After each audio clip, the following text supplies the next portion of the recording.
Hello, welcome to Boardings with Niramas. I'm Joseph, and we are back here for more Gloomhaven. Now, I didn't really... I should have been putting the event up earlier and all that. I'm sorry about that. I actually forgot. I was planning like, oh, I'm gonna stream at this time today, but I forgot to put the event up. Yeah, we have a new team. We have a new gang in town, right? Now, it feels like we've been here before in this situation, in this playthrough campaign here, the series of streams. But this time was even more confusing than before, because yesterday we retired because of the Darko, which I really like that character, the Shadow. I keep forgetting what his name is. The Shadow. We see it here? No, it's just Dark. Where is it? Darko? The Moon. Anyway. You know, when he retired based on seeing two other retire, so we couldn't avoid getting a double. So losing both the Summoner and the Shadow Stalker, I think it's called, that was a bit tough. And I had to, get two new in. So we got the Suit Singer here, Melissa, and the Doom Sayer. No, Doom Talker, Doom... whatever he is, Doomco. So we have the new characters in, and right away I felt like this is way too, I don't know, supporty team in a sense with these three. So I added a Cragheart as well, so Smash is in as well. Now I did grind a little bit of gold and so on in between here, because I felt they had really no good chance to perform anything without getting some items and so on first. So they are level 7. Getting close to level 8 on all of them. And they have some gold, they have some items. We're going to run through that. Also, I went back to the forest. So I did these again with the whole...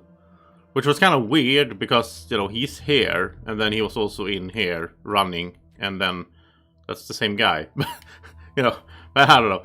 So I went through these because Melissa here, the Soothsayer's life goal, was to do 3 scenarios in Dagger Forest, which I've done off cam now.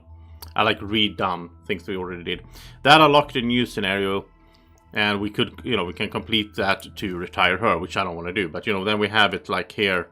There's a foggy thicket, which seems to have a lot of enemies. Look at this. Objective is to kill all enemies in all rooms. Have your revenge on those who laid waste to your village.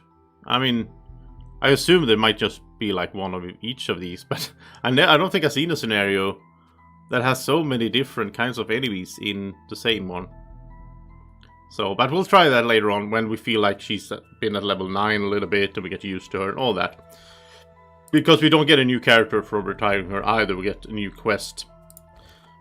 For Smash here, yeah, when he has 200 gold in his possession, which we could have sort of set up in a sense if we wanted to, then we would get that class with the spears, which I would like to get pretty soon, I guess. But he's been pretty fun to play as well. The Cragheart is a fun character. And he's a bit more, he has more health, he's a bit more... He's not a tank, really. But he can survive a bit more, so it's good to have him there and send him into the front. Have, these guys a little bit behind. I really like this one, though. This one I will try to keep around. I mean, this one is one of those life goals that we can really control, but it's own 4 enchantments. We can just control that. It was kind of like donating the gold, right, for the Mind Thief back in the beginning of the playthrough, or midway of the playthrough. And this is almost easier to control, because if we never get him a 4th, then we can keep him forever, right? Because he's really good. I really like him. He has some summons, and he has his high DPS. Mostly single target, but also some multiple target you can set up. And Wacko's around, of course. He will be around until we go to the swamp, which we will avoid at all cost. So we have some... Here we have some side quests. We have 3 different side quests that are somewhat similar in kill all enemies, loot some chests. Yeah, they're all... Well, this one we need to escape through an exit, but... So I have those 3 side quests. Could go do those. We have the core quest in the city here, to kill the Gloom, which I think is the sort of final boss. I don't want to do that yet, even though I think there can, you can still play. At least you could in the morning. You could just, keep playing. And so what I want to do today is I want to go up here to the mountains with the new team for the... This is also core quest. So when we went up here yesterday, the story told about us like looking out over the mountains, and we saw this shrine over here that we could go visit and see what's... It's like an ancient temple, and we're supposed to loot a ornate chest. So I think we're gonna do that. That sounds fun to me. And see where that quest line takes us. And then we should also take a little look here at items and money and all that. Now, basically, let's see here. Basically what I did was, so Doomco here, if we compare it to yesterday's stream, he got a new card, which is this one. So this is pretty cool here on the top there. Move 4, attack 3, target all adjacent enemies, and he also gains XP for each enemy targeted. It's a burn card, but this, you know, I like that he can move on the top and do the attack. So he can move with something else. He can do like a move 3 jump here on the bottom. And then he can continue moving 4 more spaces. He can move really far, get in a position where he can be adjacent to a bunch of enemies, and then target all of them. It's only an attack 3 though. But still, it's a good one. And the bottom is nice as well. You know I like cursing in this game. So this is a doom. You and all allies apply curse on all your attacks targeting an enemy. So we can, that's also a good way to curse. Now, since he can sort of do that, and Melissa also has some cursing, Dwacko has been starting to do a little bit different setup, which I do like. She got a new card, which was the Nightmare Serenade. Again, about cursing. So this is a song at the beginning of each of her turns. She can curse an enemy within range 5. At the bottom as well is a good starting if they are close by. She can curse 3 right away. So I made her a little bit better at cursing. She could be amazing at cursing if you go that route. But I mean this one here. The next 5 times you curse an enemy, you curse them additional time. That one, starting with that together with this, like that's the top. That will be 6 curses in round 1. But of course, Dwacko can also curse. I think it's overkill in a sense. Maybe we should have that card active. What's the bottom of that? Move 2, shield 1, affect all adjacent allies.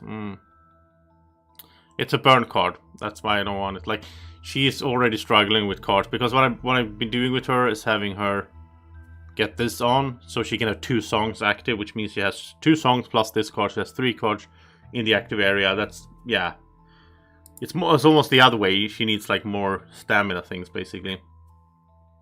And for the Cragheart here, I tried to spec him a little bit, like he's ranged a bit, but I tried to focus him on more of melee attacks. So this is pretty cool here. The level 7 here is attack 3, push 2, and then for each hex that he cannot push the target because of a wall or an obstacle, the target suffers 2 damage. So if he pushes someone that is next to an object or a wall, 2 spaces, that would be 4 more damage. This is an attack of 7 in that case.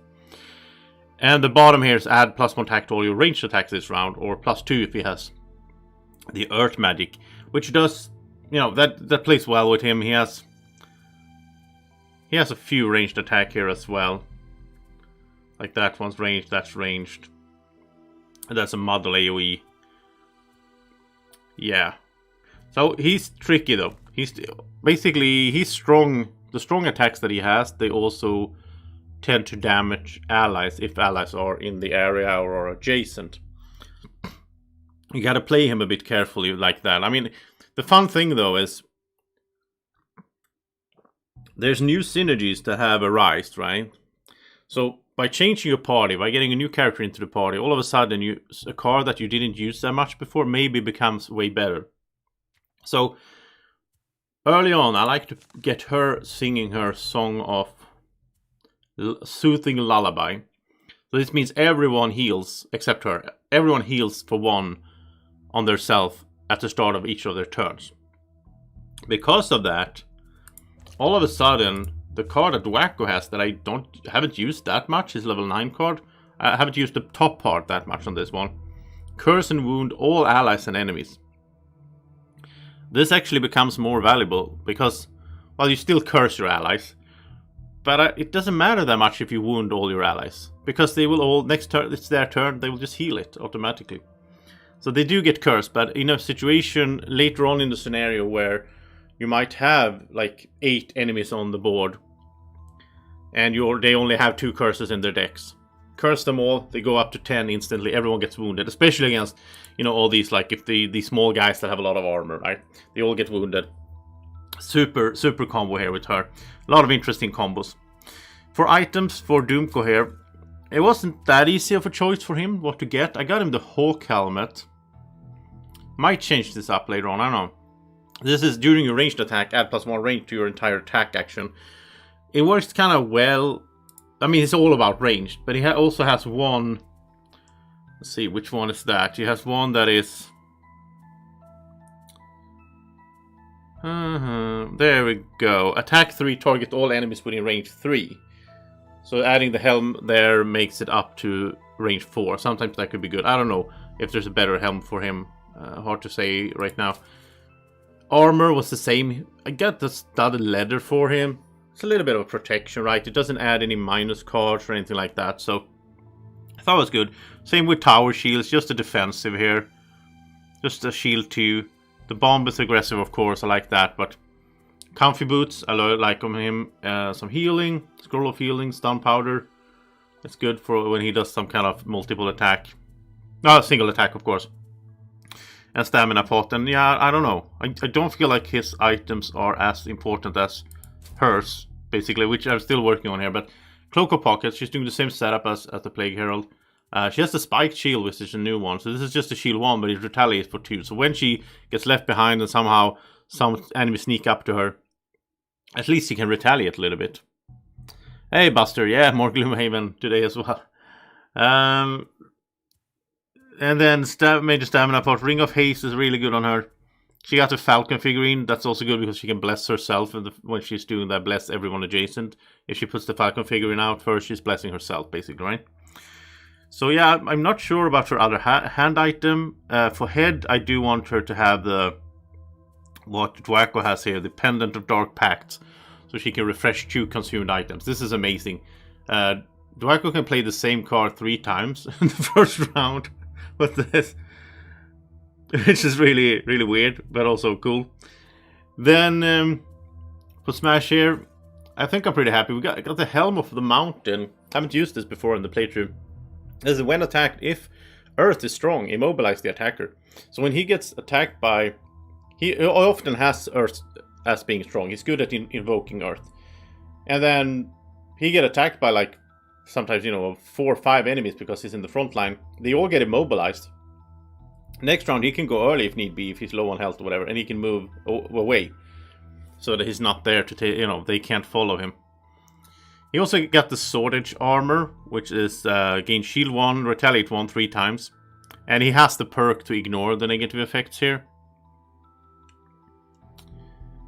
Hey, Kwang, yeah. The suits here is insane. She's even better at cursing than the Plague Herald. But those two together... And, Baneful Hex, it's constant. It's cursing all the time. It's like 10 curses all the time, right? I like this one. He's mostly, he's doing a lot of ranged, but he also has some melee. And then again, he often has the Earth being there, so he can use it, +2. And Spike Shield, a little bit more defense and retaliation. I like playing him a bit retaliation spaced. He has a good card for that as well. Wing Shoes, so he can jump a little bit. Stamina. He also got 2 major power potions, really good for his AoE as well there. He has 2 new items that I got in encounters, and this is based on characters that we already played and retired, and then they showed up in encounters and gave us stuff. So, from Darko, the assassin, we got the black card. So this is choose an adjacent normal or elite enemy, add +1 attack to all your attacks targeting this enemy. So this is good against some big elite or whatever that the Cragheart is up close with or whatever. He has to be adjacent, and then he can sort of attach this. It's sort of like a mark, almost like the Doomko can do. And from the rest of the scenario, he gets +1 attack to all his attack target enemy. Not that great, I guess, because it's only him. But right now, it's fine. He didn't really have anything else. He might end up selling this for something, I don't know. He also got the super healing potion. that we got from Santa. Our old buddy Santa showed up in an encounter and gave us a super healing potion. So this is heal 7, which is good for him since he has a lot of health and so on. Alright, yeah, Kwong is suggesting here the dagger for her. I guess, I mean, she's not really attacking that much.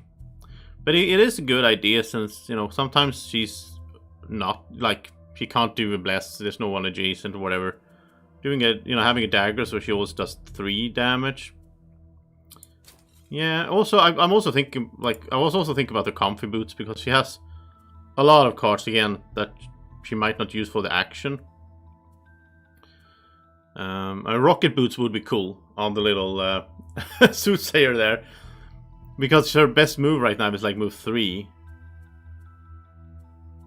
And she doesn't have a jump. So I was thinking rocket boots, but it's 81. It's going to take a while to get there. Or 82. 81, I think. Yeah. So maybe get her comfortable shoes here. I think so. And then, yeah, why not? I mean, she has an open hand item. I feel like she should have like a wand or something, but none of these wands make any sense. We have for light, darkness, and for ice. If we had a wand for earth, maybe, to support smash, but maybe the versatile dagger then, yeah.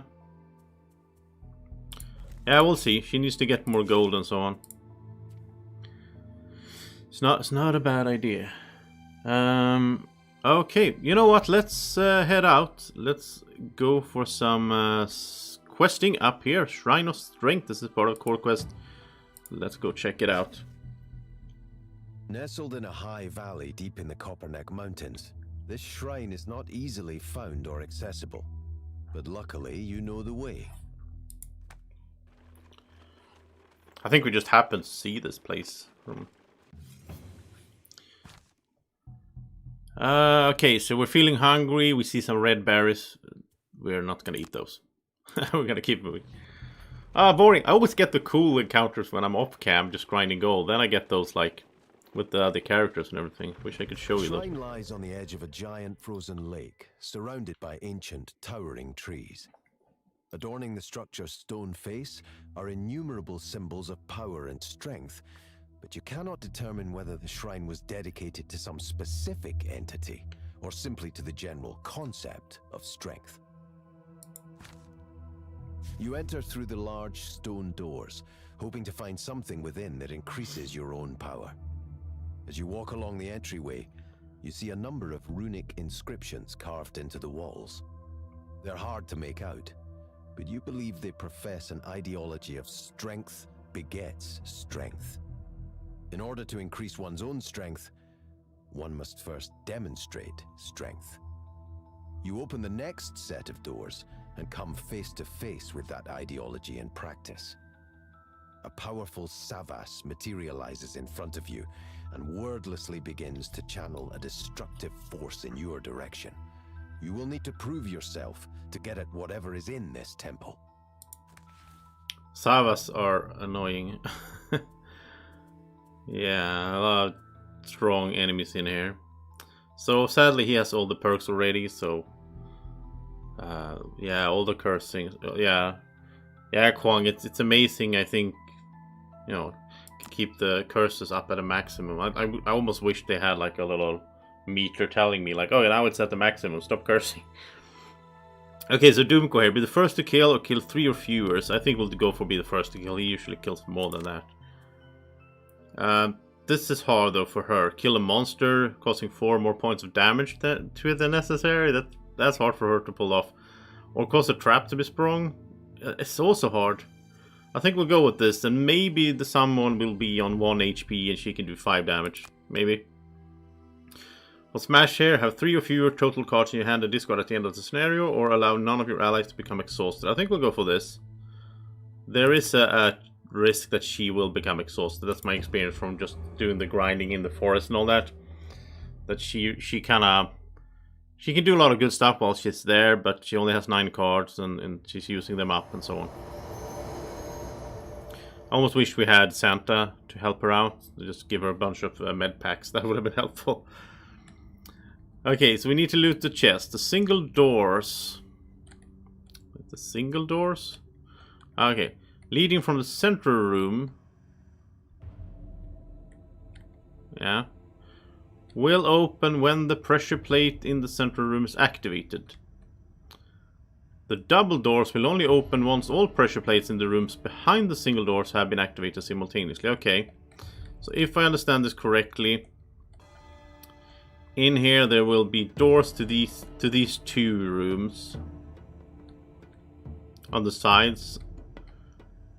And those will open when we go to the whatever it is, some kind of pressure plate here that will open those. Then we need to get in there and push those plates at the same time to get in the final room. Okay, and then someone needs to loot that chest then in the final room. So we need to split up, which I don't like with this team, but okay.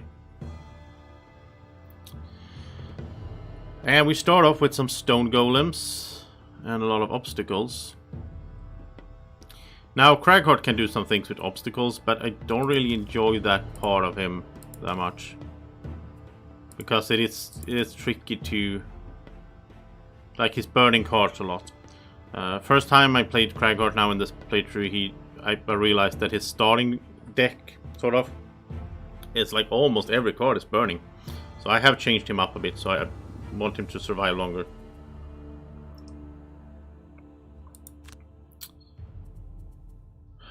Okay, this is kind of... There's only one spot here. It's going to be very crowded. Yeah. So... Maybe even destroy adjacent... I mean, it's burning the car. That's the problem. That's why I don't like it. But we can destroy an obstacle if need be. You know, he can also put up more obstacles. But he can't do it in a way that he blocks totally. But I actually played last night. I played the one with the guy running. Well, it's actually, you know, him running as an NPC. And then in that scenario, it was super good. I put out these like in front of him, so he had to run in like zigzag around these obstacles to get to where he wanted to go. It was really good. Okay, so I don't know how to start this one off.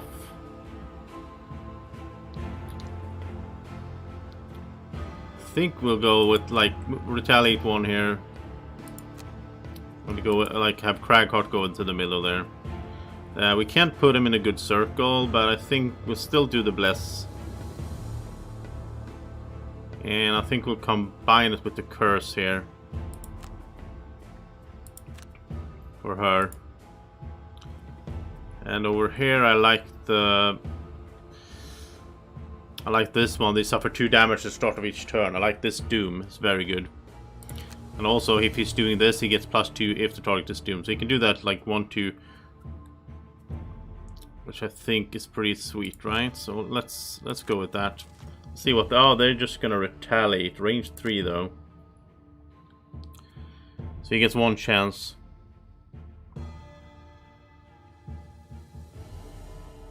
Oh yeah, I got the bird. The Jade Falcon for her.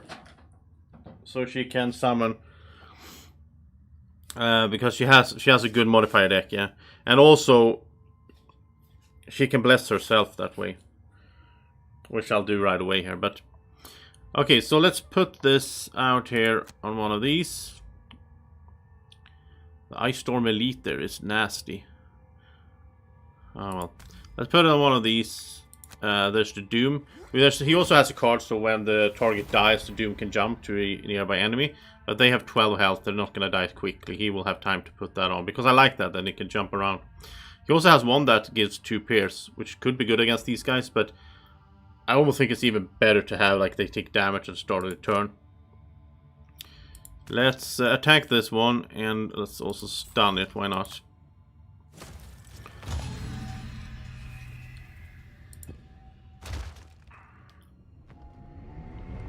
So he never had the chance to put on the retaliation there. This guy did, so now everyone can focus damage on this. Yeah, so she's gonna put out her summon here. So when she blesses, she will bless herself, basically. Which, I mean, she doesn't attack that much, but it's good for this summon to have a blessing there.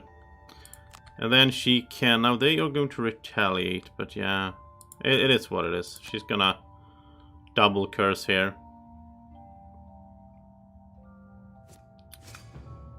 Oh, she did some good damage as well, actually.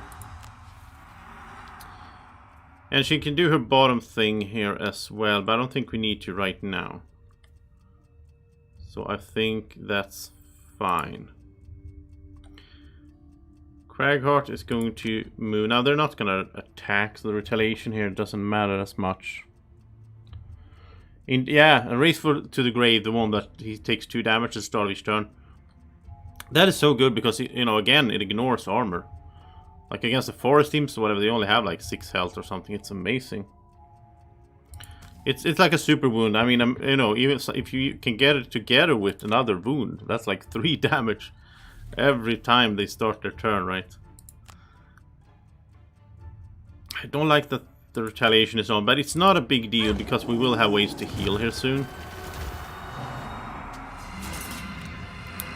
We have good ways to heal. Now this is one of those, like, he could put this card on one of these, and that mean he would get +1 for the rest of the scenario. I'd rather do that on maybe this guy. He also has a good super healing potion. Okay, so this is gonna be annoying. Oh, he didn't reach anyone. Oh, yeah, he's not ranged. Oh, he is ranged, but not right now. Okay, so this, yeah, it's a bit too crowded in here. Now I can't even reach them with this.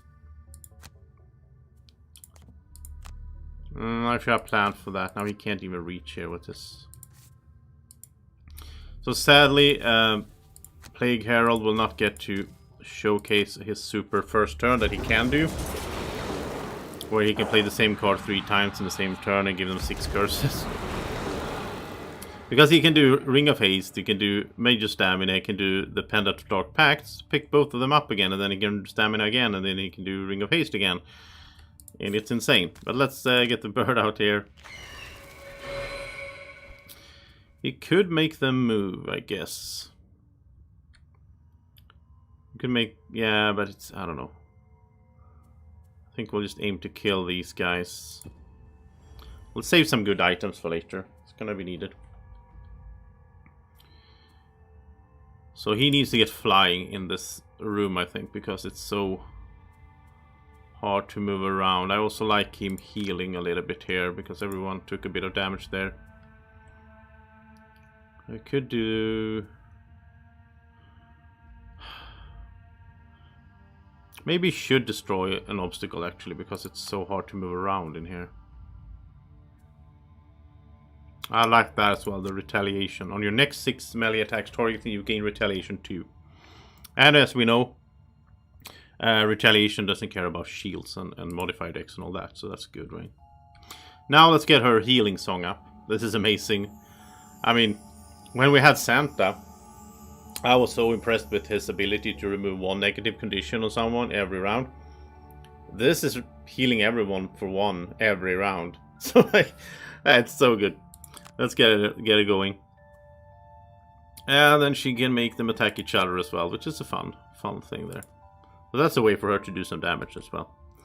And especially if they have retaliation, I like it, because then she basically does damage to both of them. Over here we have some... He has this one, which is I like as well, which is move 3, attack 2, and it's against a doomed target enemy at any range, which is amazing. So in some situations that is amazing, that he can just hit them at any range. Right now though, I think maybe move 3 jump here. He also has the Vicious Jackal, which is not that strong, but it has retaliation. It does wound. It has the Battle Boar, which is a little tank, and the Toad, which stuns, which also is a tanky there with 7 health. All of his guys have good health, so they stick around for a while. I think we'll also get this active here. So the next 3 times a doomed enemy dies within range 2 of another enemy, you can transfer the doom, which is really good. I really like the dooms, to be honest. I don't remember liking them that much from the board game campaign. Or when I played it as a board game. I don't remember liking him that much. I mean, I had him for a while and then he retired and so on. Maybe I didn't play him enough. But I mean, right now I think he's really cool. I think he's a really good character. Okay, let's have them fight each other. So you can attack that one. Bad thing with doing that is like you drew a curse now. Yeah, that's annoying. Let's get the song active. The song is also so good because it affects the summons as well. So they automatically heal 1 every start of their turns. Again, I would like to play Soothsayer together with the Summoner. I think that would be nice. She has another song that gives everyone +1 movement, which would be awesome with the all the summons as well. So I think at some point, I might, like, when we've gone through the whole playthrough, the whole played every scenario we can and so on.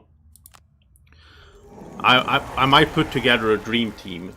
So I put together the four characters that I like the most together.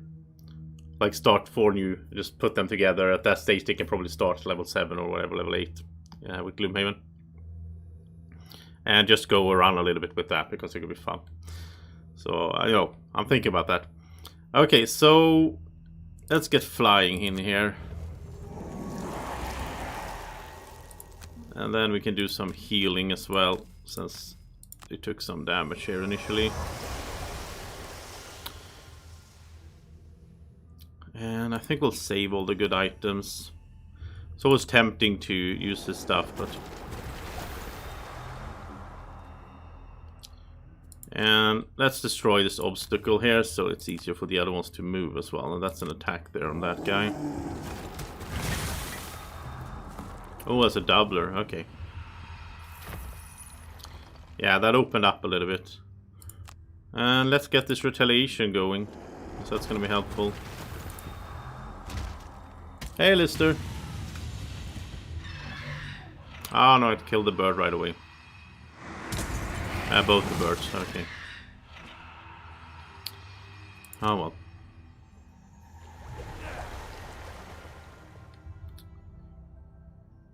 And okay, so now let's get up here, get some gold. He was not the first to kill a monster, but that's fine. I don't focus too much on the battle golds when I do the new scenarios that we haven't played before. When I do the like grinding gold off cam, then I can make sure they get their perk points and all that. Baneful Hex. I would usually go for Baneful Hex now.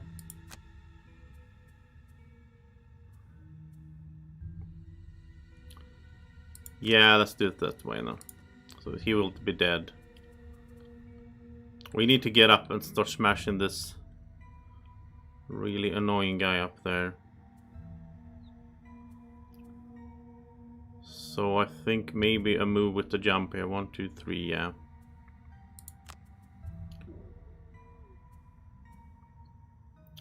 And this is pretty cool. We can push him into the wall, which means he will take extra damage. And let's see, by then someone will probably be next to it, but I kind of like her moving as well.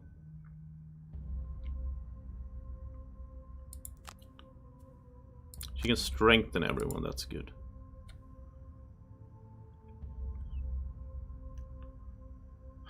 Maybe give, yeah, everyone could get Pierce 2 against this guy. Apply Curse when we attack it. +2 attacks against this one. It's basically the same thing, right? I mean, this one is good as well. When this enemy dies, all allies perform a heal 2 self-actions. So, this is amazing against a bunch of small vermlings or something, right? So, you put this on one of them. You have it active so that it will jump when it dies to someone else. And then you kill it, everyone heals. And then you kill the next one, everyone heals, and it keeps going. There's a lot of cool combos with his dooms. It's a bit tricky to play. It's not as like straightforward all the time what to do, which I do enjoy. You need to like think things through very well. Just healing at the start of your turn is amazing. Now he was at full health, but Okay, so everyone gets pierced 2 on this. That helps out a bit.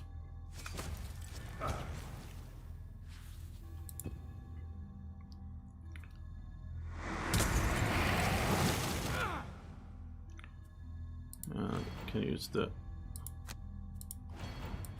Wait, why doesn't that work?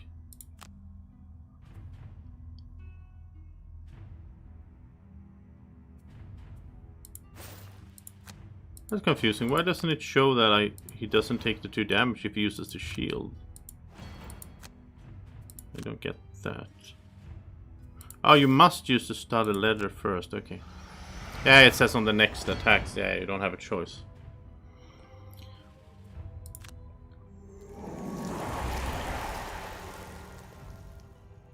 Okay, so Baneful Hex. This one still has, this is poisoned, it has 2 lines. So let's just destroy it.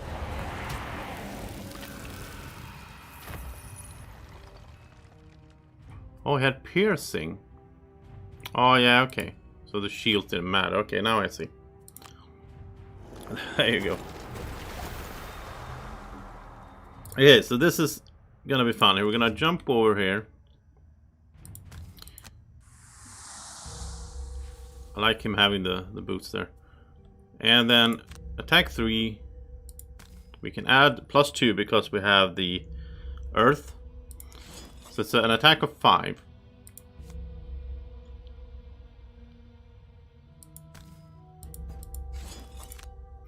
And then... Oh, you got the... Okay. And then we can push him... Oh, we can't push him into the door? Like in... Oh, it doesn't count like a wall. Okay. Ah, that's a bit disappointing. I wanted to push him into the wall, but yeah, it was because it was doors, I think. It didn't count. Okay, so she can strengthen everyone. And now she can move up a little bit. She tends to lag behind as well. That's also why I would like her to get some boots. As you can see there, she had 2 pierce automatically because of the doom. Yeah, they have pierce. Usually I don't really focus too much on like on enemy has pierce. We don't usually have that many shields, but well, that's an extra pierce, I guess. That would be even more. That would be ignoring his armor. Oh, he only has 2 armor anyway. Yeah, so let's go that way then. We don't need more than 2 pierce. And now everyone's strengthened, so we should be attacking this round, right?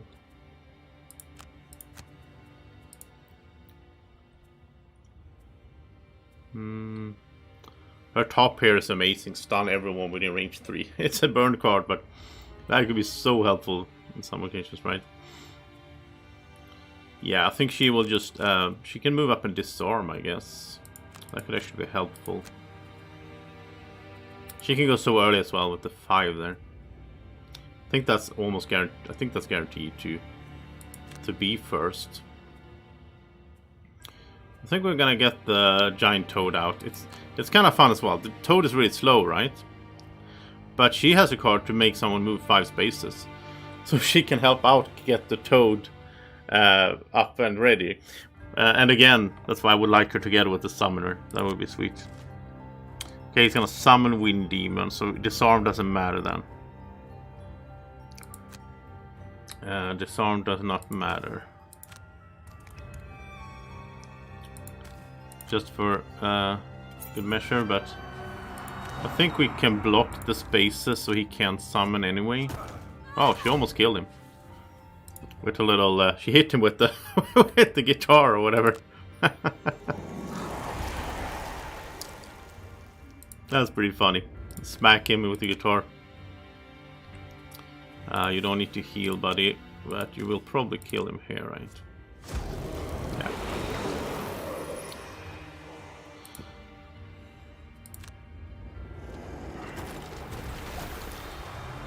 Okay, so let's move in here and see if we can use his strength. He is strengthened, so there we go. Okay, so they're gonna immobilize everyone within range 2. So we want to stay away from that. These are gonna push, attack range 4, they're gonna disarm. And he's gonna summon more wind, okay. Alright, so here's the single door. So if we step on this, these two will open, I think. And then we need to go in there, step on something in here to open those two. So we need to split up. So we need to kill everything here first. We don't need to kill anything for the mission, but it's gonna be tricky. Someone will need to be standing behind here. And then have the other ones go to the sides. I think we'll move back here. So we avoid the immobilization here.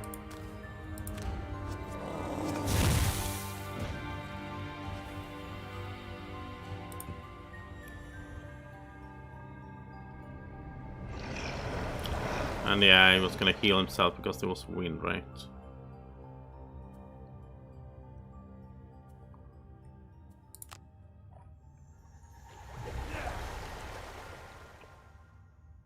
I was planning to do this move and attack the Doomed, but he already died, so we didn't need that. So instead, let's get the Toad out here. The Toad can, like, if the Toad stands next to someone and he always goes before the enemy, he can perma-stun someone. He's only doing 1 damage, but they get stunned, so it's kind of interesting. He can be around, just perma-stun an enemy. Just keep him in place. Let's get these back here. I like this one, suffering 2 damage is good. And then have that as sweet as well. It's nice when he puts his doom on someone, he doesn't need to be within a certain range, so that's very helpful.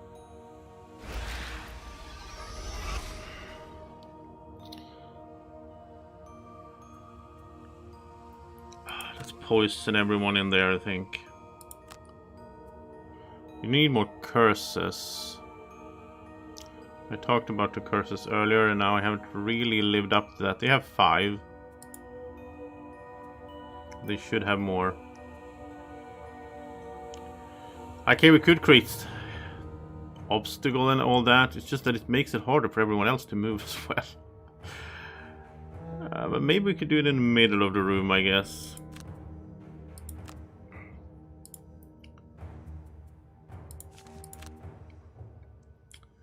I like her having 2 songs active, but it's also problematic because of, you know, I think this scenario she needs to live as long as possible. Yeah, I mean, yeah, Summoner would be nice, yeah. But also, she has a... Soothsayer has this. Any ally may perform move 5, and she doesn't even care about where they are on the map. So she can make the Toad move 5. But she actually might... Maybe she should do that right away, actually. That could be a good thing.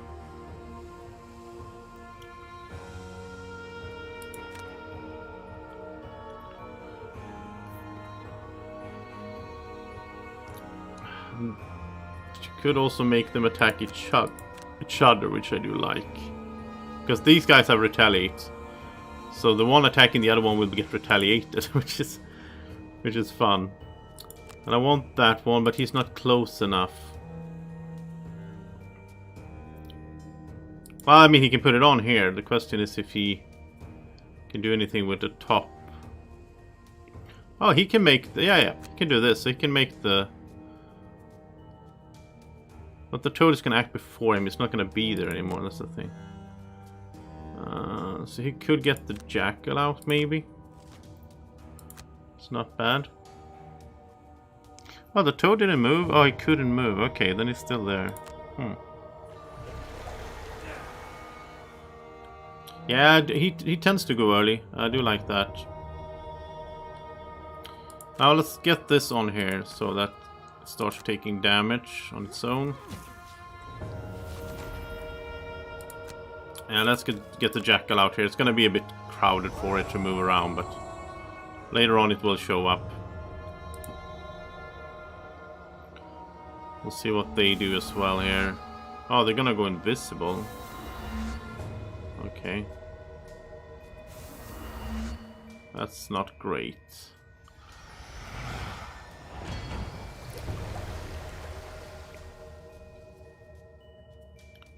Move to attack Pierce. Okay.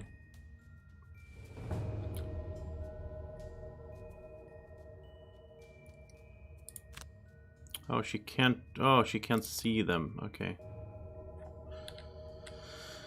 All right. Let's send the toad in there. I'll just have her set up for the next. Can she do anything on the bottom? Yeah. Okay.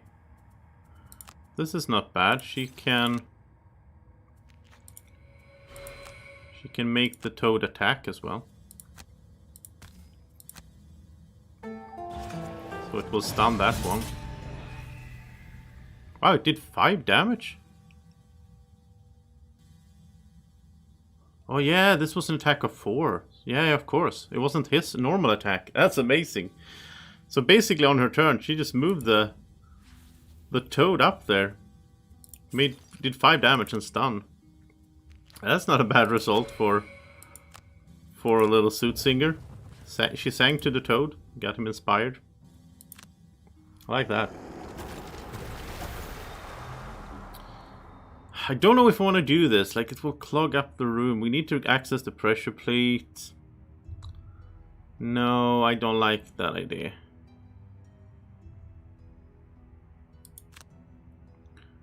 I don't like that idea at all. We're gonna hurt the toad, but I think it's fine. We can heal him later on as well. Yeah, so instead, let's just hit this guy. I don't like the idea of him putting the... It's such a small room. That's major stamina. That's an 8 attack. This is probably good against the group up there.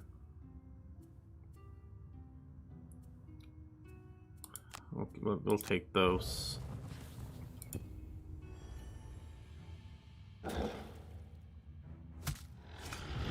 Ooh, that's dangerously close. Okay. I think we need to heal him then.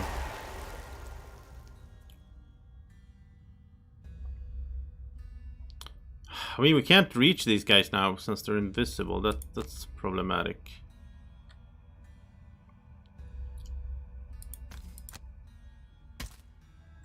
We need to push on. We need to get in here. We need to heal this little guy.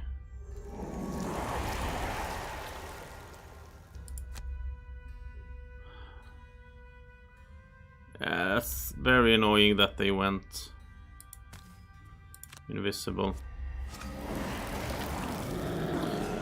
Okay, so now that that one died,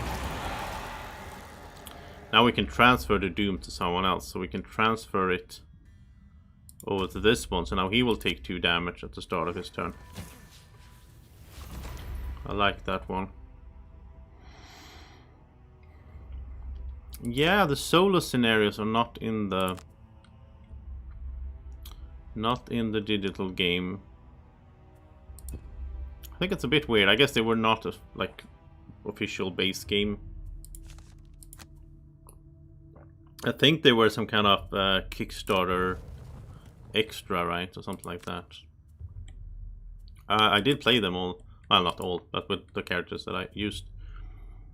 I remember them being cool and all that.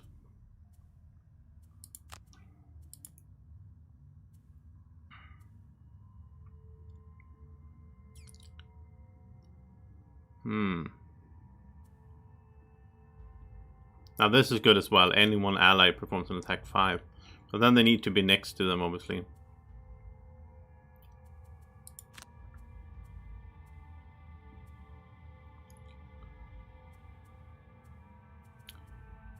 Yeah, let's go with that.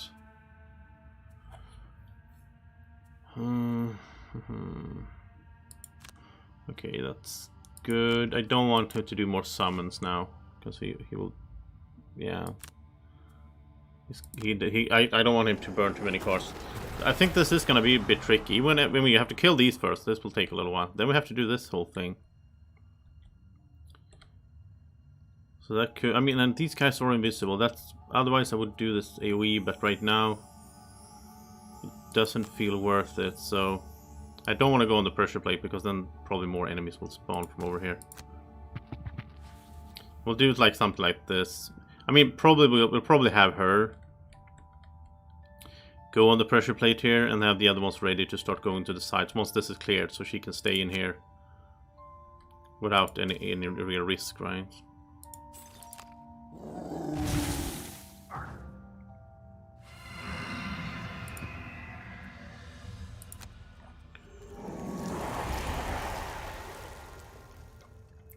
They are going to attack. Yeah, they're gonna disarm. He's gonna disarm there. Okay, you know what, you know my feelings about that.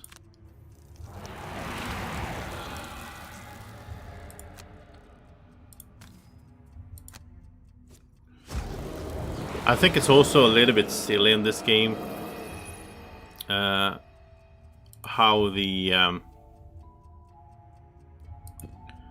if you do an AoE in an area where there's invisible enemies, they should be hit, right? Because they're still there. I mean, just because you can't see them, like, I don't know. I always found that a little bit silly as well. It's kind of like the whole invisible thing in the doorway. Oh wow, that's a lot of damage.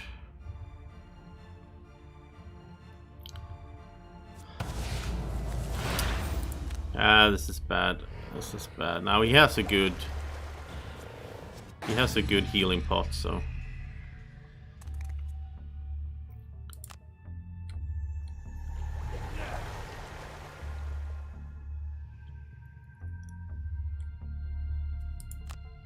we can make him move a little extra. And he has the comfortable boots. I like that. He can move around a lot easier with those. Let's also heal the toad here. We want to keep him around. I feel like when he summons, I'm more careful not losing the summons than I was with the summoner, because she could get them back, you know. Oh, there's a curse, right? Nice. Speaking of which, we should curse them more. So here comes some extra cursing. I think I will add her card that she's double cursing when she's cursing. So then Plague Herald could do the initial cursing, and then she can have responsibility for keeping it up during the scenario. I think that's a good setup there. And she got the Jackal in there as well. Okay, well this is Pierce. I kind of almost want to... We have three that, yeah, we have three that are poisoned already, so let's do that to do damage to them.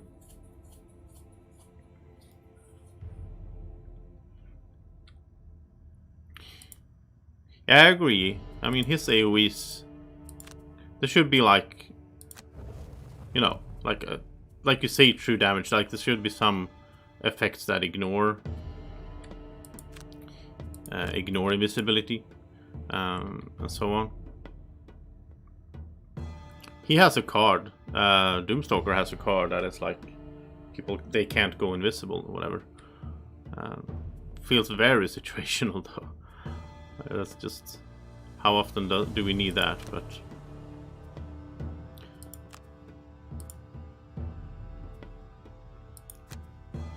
I'd say it's very rare that they are invisible to begin with.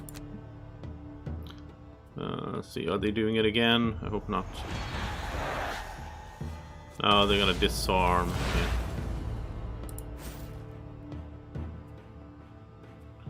I'm gonna take it. I'm gonna save the shield for when she can retaliate too as well.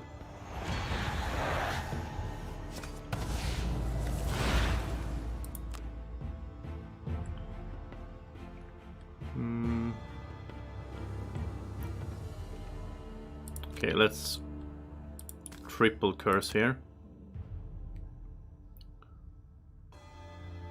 I guess these kind of enemies also, the... Oh, look at that. You got rolling curse modifiers. That's 6 curses, I think, in total. Yeah, she just did 6 curses in one attack. that's amazing. But she got rolling modifiers, too. But yeah, I like against these kind of enemies. I do like the Baneful Hex and having them cursed, right? Because it helps out killing them.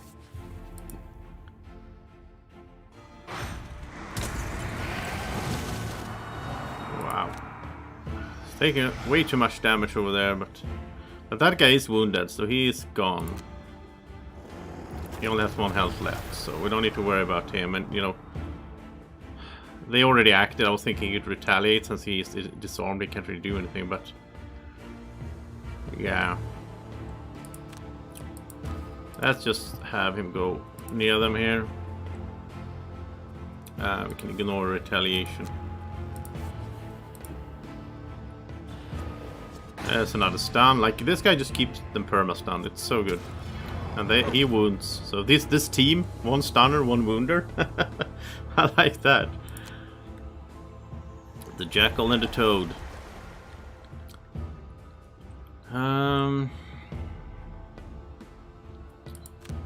Yeah, I'm not gonna burn anything. Like, this is pretty good here. Attack all enemies within range 3. Especially good, of course, against a lot of small enemies. But I'm playing a bit slower than I might need to, but I want to make sure I keep... okay, let's do this, actually. This is good. We get rid of them that way. This is gonna be sweet. Alright. And we get rid of the summoner, which is the most important. And that is wounded and stunned, so yeah. So it's only this one we need to do anything about. And then we need to start thinking about that pressure plate, right?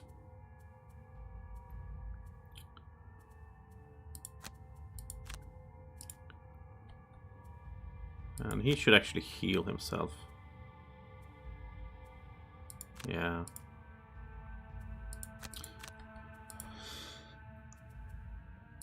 Let's see. I guess you need to shoot.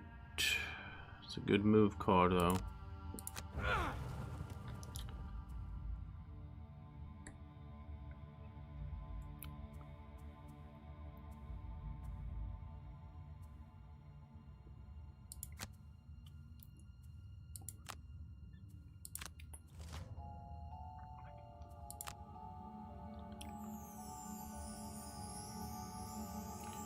Okay, he wants to attack. Yeah, we can do this. She can go up and disarm him. Why not? Hey, from Brazil, Abel Augusto. Isn't Lister from Brazil as well, I think? That's cool.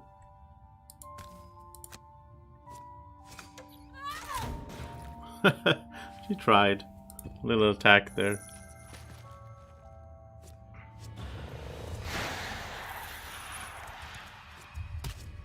And there's the wound. So good.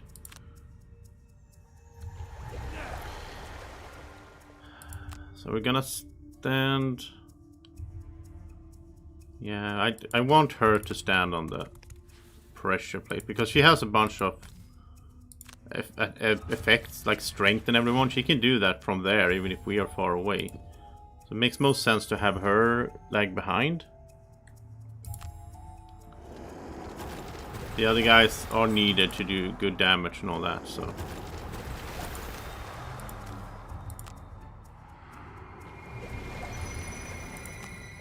So Cragheart will be ready to move to the right here.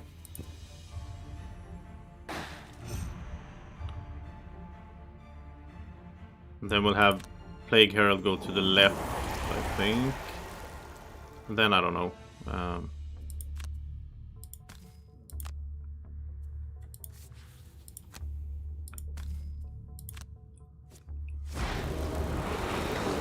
And the summons will take care of that, so I don't think we need to worry about that guy anymore. He's also wounded, so... So, moving in with Muddle, I actually like that plan. It's always exciting when you go into the door, you don't know what's on the other side, but... This is a move forward with jump and everything. And that could probably be a thing in there. Oh, I want the strength, and that's one I really want. So yeah, she needs to go earlier to open the door.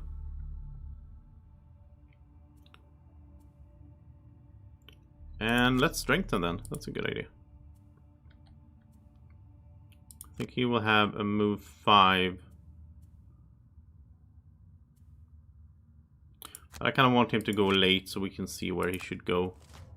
He needs to support one of them. I think he'll support Cragart. I think Plague Herald is strong. Is the one that can handle himself the best. We'll see what happens here when we open. I love that she strengthens the summoned allies as well. So here we go. Harrower Infestor. Okay. Oh, on both sides. Oh, there's... Okay, we don't get to choose. There's 2 pressure plates here. Oh, there's... Oh. Wait, what? Oh, okay, I think... Okay, there you go. He's gonna be curse killed. Alright, so... Yeah, okay, everyone needs to move. Because we need to have... Yeah, we need to activate all 4 at once. Okay, that makes it harder. I thought it was... Okay, so yeah, you can leave this one, and these will stay open. It's not like the other scenario where you had to stand on them. Okay, well then she will go...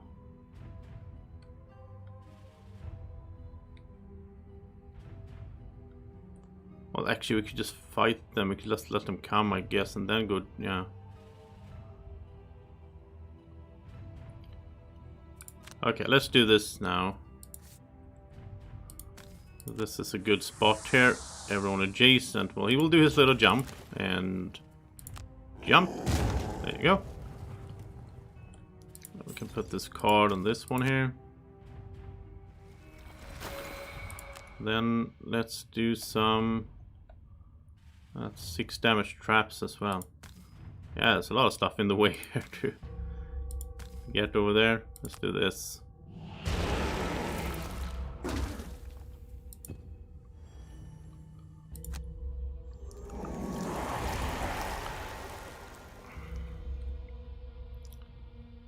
This is almost a good stun opportunity, actually. Yeah, I like this idea. Stun those 3.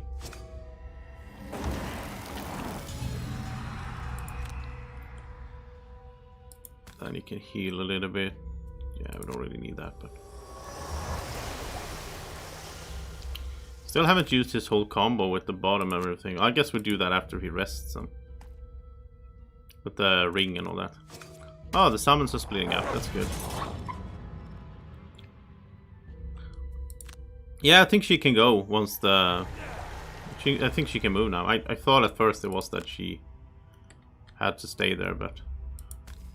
She can go with the Plague Herald. They are a good team together. So we have 2 guys in here. Okay, so he needs to short rest now, and then we can do a bunch of fun stuff. I think we are good on curses. How will, yeah, they have like 10 curses, so he doesn't need to curse, he just needs to do damage now, really.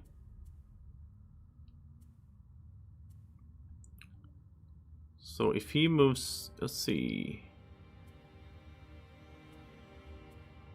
Alright, we can have him do this. Okay, that's gonna be sweet. And we can here we can push them into an obstacle. So that's good.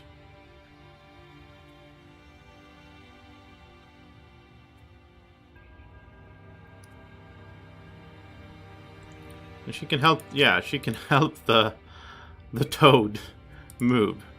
So that's good. She's doing some good then. And let's get some Doom in here now. We haven't had a Doom in a while. Alright, so I think the setup here will work. That's a miss there. Oh, and he healed himself. Okay.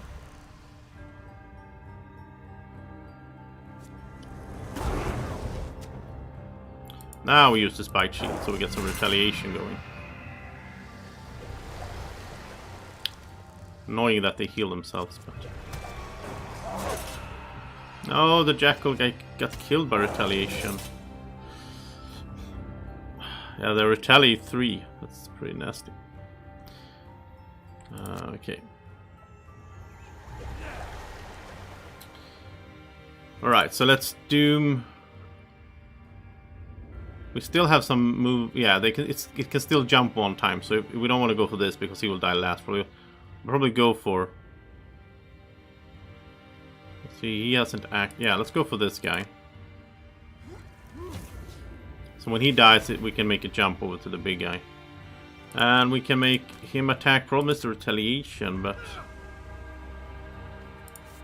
we'll just do it anyway. I think. Ah, +2 is good.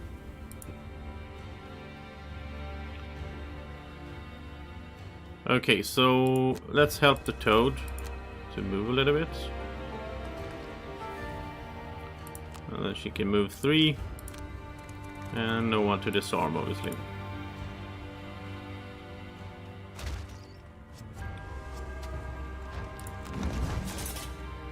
And then he got retaliated.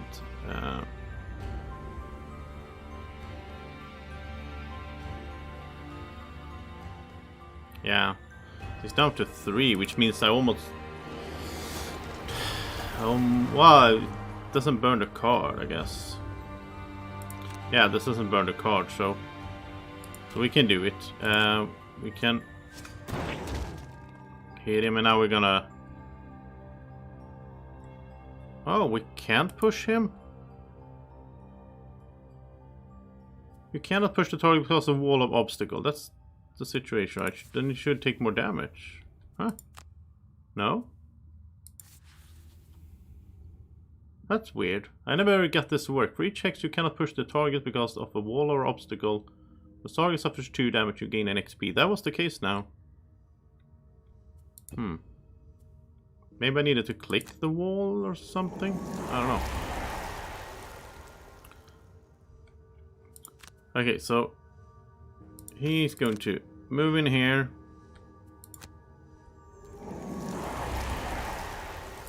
And now he can poison these.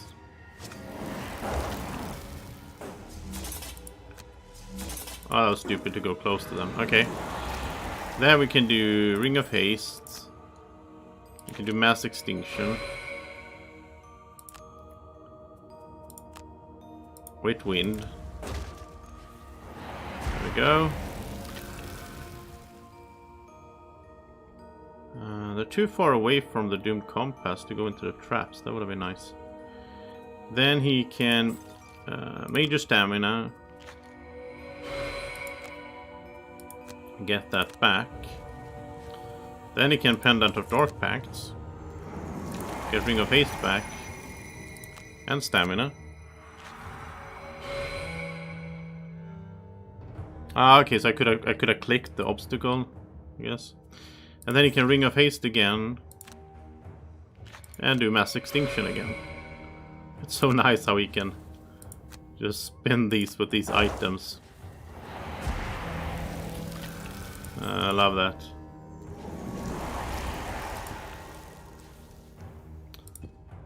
And yeah, it's too far away to get anyone into the traps. I don't know if that's gonna happen.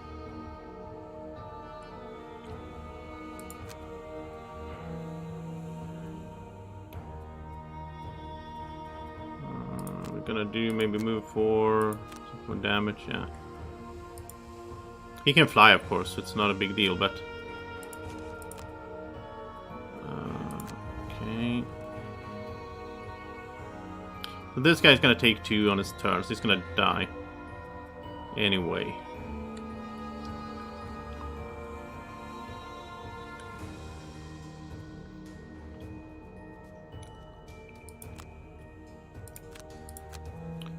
We'll just do it like that.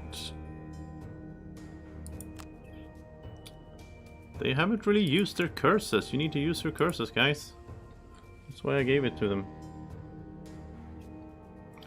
There's a lot of combos on each.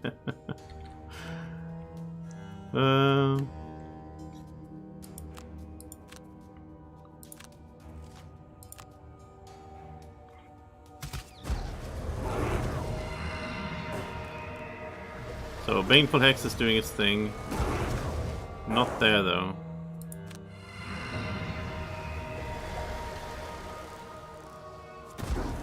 There we go. There we go. I kind of like the idea of having retaliation, cursing, and Baneful Hex. So they kill themselves by attacking us. That's a sweet idea. Let's also get them 2 more curses here. There can't be that many enemies in the last room, I guess, since it's a very small room. There might be some big guy, but...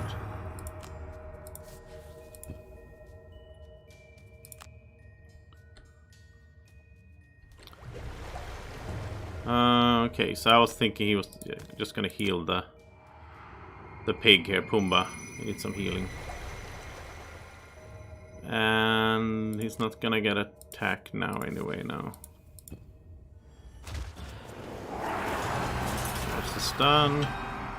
And that heal was important because now he's gonna take retaliation. So otherwise he would have been gone.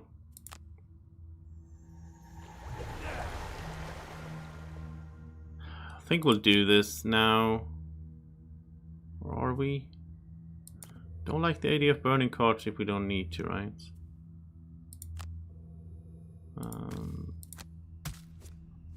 It's a miss. He kind of got stuck here. He can't do much. But his summons are doing a good job, so. Ooh, +2.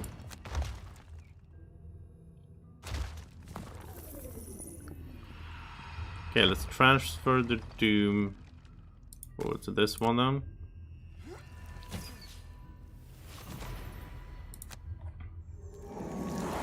Yeah, Quan, you need to send me like a sheet with or like medals with all the achievements, so I can feel like I really did achieve them. Let's see. Let's start moving here. I wonder how she's gonna get over the traps, though. I don't think she has any jump. She might. Oh, there you go. She might just need to go in them then. I don't know. She can take 6 damage, of course.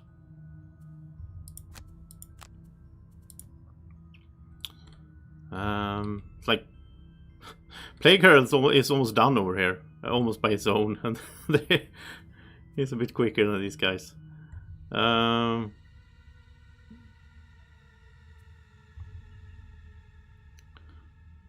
Yeah, let's try this pushing again. See if we can get it to work.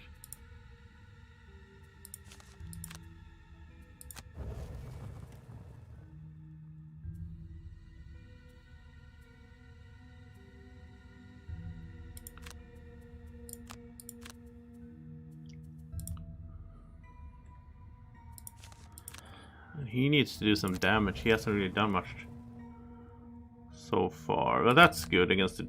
yeah. Against the Doomed. He can do 2 attacks against the Doomed guy. And her battle goal is to kill a monster, causing at least 4 more points than necessary. So let's see if she can do that. If she fails, she will disarm this guy, just to be sure. But it's not impossible if she gets a good modifier here. There's a doubler. Oh no, she did 4. She needed to do 5. Ah. Okay. And perma-stun, as I talked about. As long as the toad goes before the enemy, he just keeps it stunned. Which is amazing. Well, this guy has retaliation, so in the long run he will win, I guess, but... let's attack this one. And let's attack again. And we do get retaliated, but it's fine. There we go. Can even heal up there. Okay, so now they just need to get in position.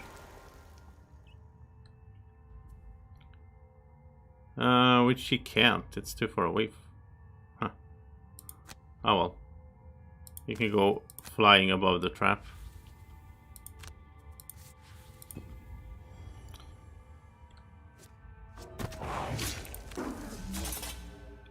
Love that retaliation there. Okay, let's try again now. Now we're gonna try to push him into the obstacle. So we attack him first here. Okay, and... No, I can't click it. Can we go this way? If we go this way, we should have... He's gonna be pushed too, so if we go this way, he should have one extra that goes into the wall. Or like into this obstacle. Look, we can't click it. So I think that's not working as intended.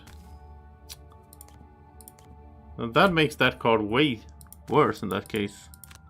I can go... Oh no, did he take 2? Oh, he took 2 from going into the wall. Okay. Okay, so you don't need to click it. Okay, there we go. That's good to know.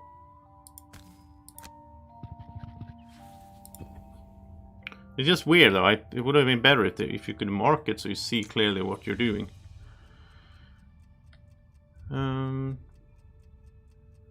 You can long rest. Why not?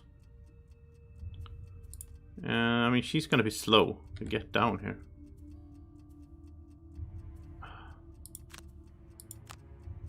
Yeah, she's gonna like run out of steam. She's just gonna get there, I think, and then get exhausted. But it's fine, I guess, as long as she gets there first.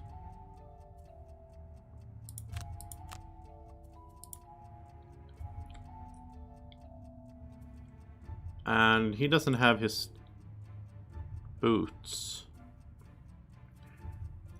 So let's have him long rest as well, so he can jump over the trap. She can make the little toad move.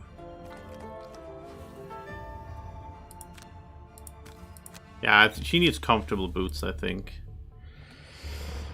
That would help out. Like over the whole span of a scenario. There we go. Toad just smashed it. That makes a huge difference, right?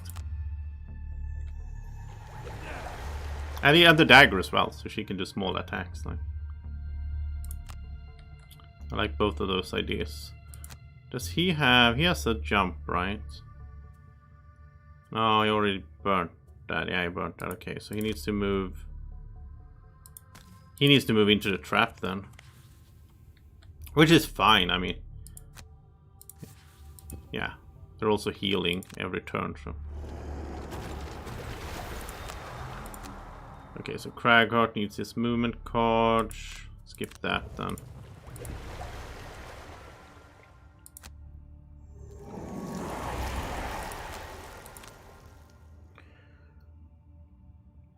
And...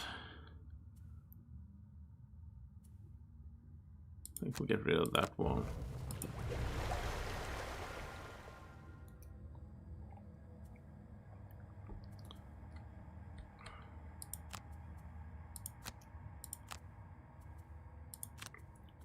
Because after they have been on the pressure plates, they need to start moving back. Of course. Like move 6 in a straight line, it's good, but I don't think it's gonna work here. Maybe here somewhere. That's a move 3, I do want that. That's basically what she needs to do now.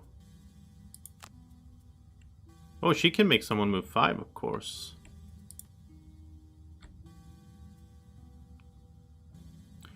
Can she do that while he's long resting? I think so. Let's see. That's gonna be interesting. It's a little test here as well. I think he can move while he's long resting if he gets like told to move.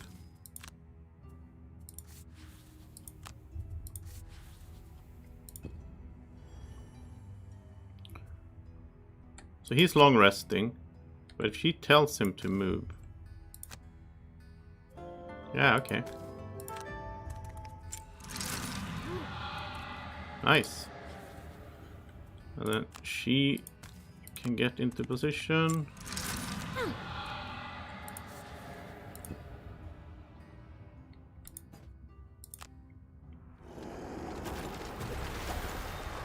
And I guess the summons will start moving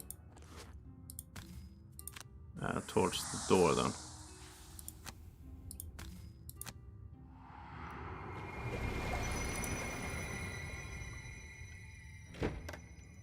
There we go. Ah, it's not too bad. Stone golems and the chest that we need to take for the snare. So we didn't like need to kill anything in here, but it's like we kill everything anyway because to move around. But I guess we could just go in there and loot the chest now, speed things up.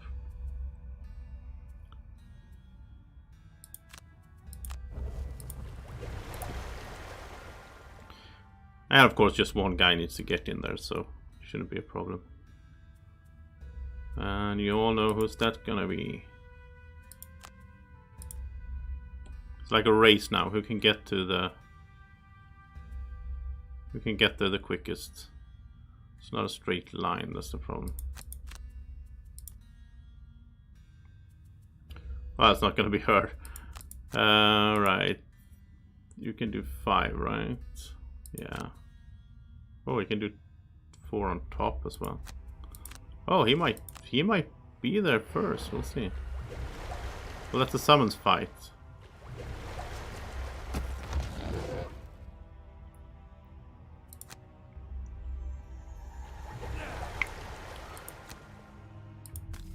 I think he has a decent chance of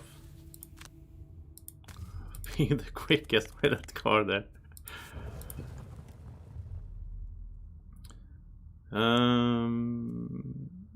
Yeah, she can go pick up gold maybe before she exhausts.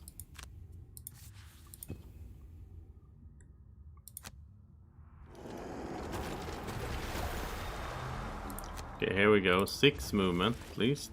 Oh, he doesn't have the jumping boots. He has to move around the whole thing. Otherwise he would have been in a good shape there to win.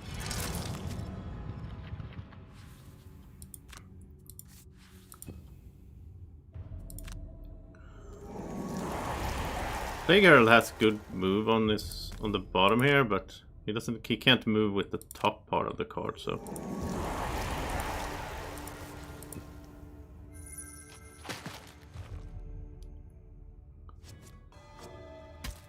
Oh no, Boomba!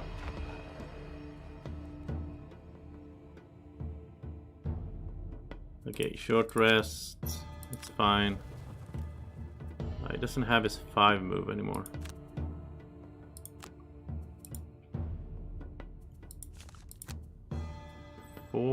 I think he needs that one. I still can't go in a straight line though. Weird playing here. We're just like trying to move. She can help someone.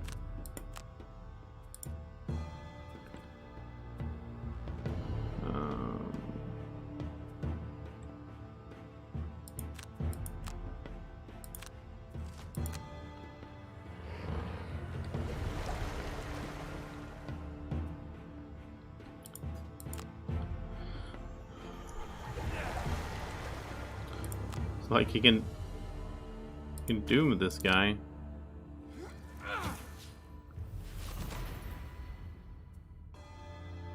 Oh, then she wasn't adjacent. I thought it would be no. Okay, of course she's gonna favor the toad.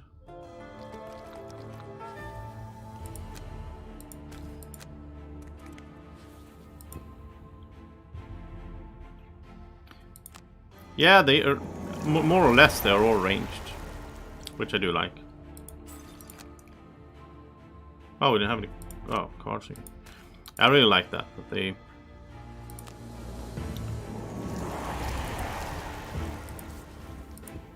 I mean, Cragheart he's not a tank in a sense, but he kind of works as a tank, I guess, since he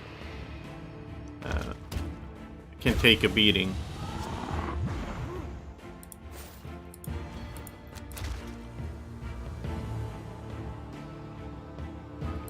I think I like Cragheart the most for his like ranged abilities actually though. That's where he really shines, but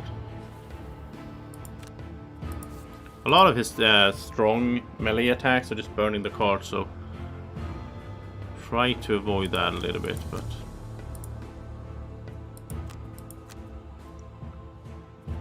move 6 in a straight line is tricky to pull off.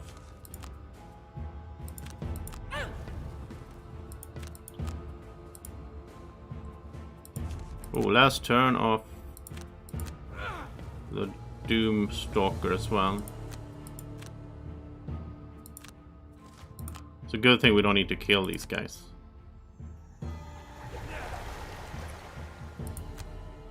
Oh, I can almost make it. He's one away from being the winner. But okay, he'll just go up here then. And he can hit these two.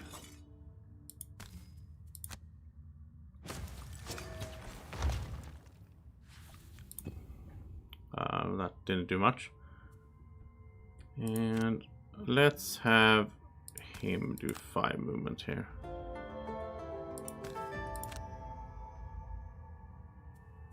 And he can actually heal them, but you don't need to. Okay, you get some gold at least.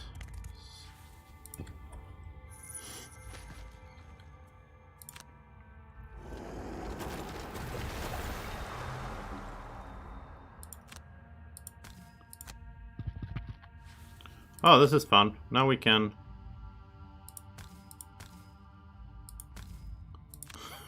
just fill the room with obstacles. Why not?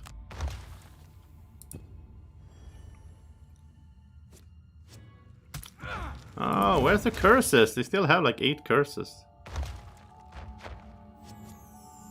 Last one. At least he can retaliate.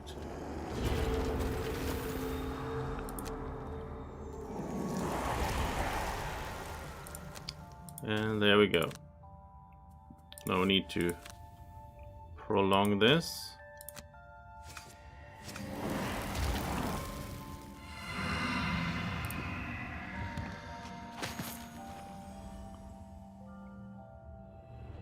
You rush forward and take hold of the Sigil of Strength lying on a pedestal in the inner chamber. Immediately, an overwhelming power surges through you, and all of your foes disappear as quickly as they had appeared. You feel a great strength welling up inside you. For an instant, your vision goes dark, and you see glimpses of a strange runic alphabet. The power dissipates and your vision returns, but before you can write down the symbols, they fade from memory.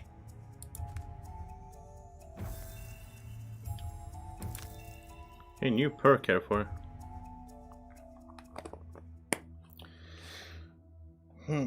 Yeah, I am also going to... I'm going to stream for another hour. Then I need to take a quick break, and then I'll do the Pandemic Hot Zone Europe on the table here that I kind of was planning to do last night, but things got in the way. I got a phone call and so on, and I need to focus on that, so I couldn't do my stream last night as planned. But I'll do Pandemic Hot Zone tonight. Okay, look at this. We got a lot of leveling up to do. That's fun. And that didn't lead to anything else, right? No, that's boring. Okay, I thought that would lead to another quest. So there was a quest line. That's sad. Okay, so we only have one. Yeah, we only have a core quest left then, which is in the city there. That's what I know from what I know. But right now we only have one. City encounter. You wake in the middle of the night to the sound of rushing water. In the corner of your room, you see a flood gushing out of the head of the summoner's staff, which you previously picked up in your travels. We did that yesterday in an encounter, right? You jump out of bed and splash through a growing puddle of water to investigate the staff, but you can't make any sense of it. It seems to be materializing the water out of thin air, possibly channeling it from another plane of existence. You scratch your head, unsure what to do next. Find some way to get the water to stop gushing. We get the staff out of the room and throw it into the bay. No, we don't want to throw it away. I think it's going to be a gift from the summoner in the long run. Let's try to find a way. You figure out how to work the staff, but not before your entire room is flooded. The innkeeper will not be happy. We have to pay him 15 gold. we flooded the hotel room. Let's Dwacko can pay that. He has a lot of money that he's not really using. So did we... Oh, new quest, Plane of Water. Cool. Hey, Lockwitur. I'm sorry, I can't pronounce that. Lockwitur Gaming, maybe. Yeah, I'm happy that you say hi, because that's why I like to switch up my stream times. I try to stream at different times a little bit in the week, so that people that are watching the playthrough afterwards can also get a chance. Maybe, you know, people are working and all that, get a chance to see something live as well. So it's good to see you. Okay, so we got a new quest. That is really cool. Plane of Water. Look at this. And this is a side quest. Kill the Lurker King. There's a Crab King. Why won't the staff stop producing water? Okay, we have to do this quest. That sounds too funny. A Crab King. King Crab. Crab King. I don't know. Alright, let's level everyone up. So, Doom, go first here. Level 8. So, Rising Momentum. Attack 6. Range 5. Push 3. Ooh, that's a good one. It does burn the card, but... What's the bottom though? If this enemy dies within range 2 of another enemy, transfer this and any other Doom effects to that enemy instead of discarding them. But... how will that work? Okay, so you would have to take like...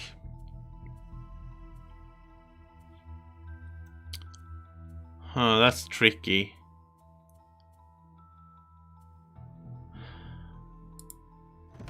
The other one, move 2, attack 3, loot 1, move 3, heal 4. Wow, that's a very versatile card there.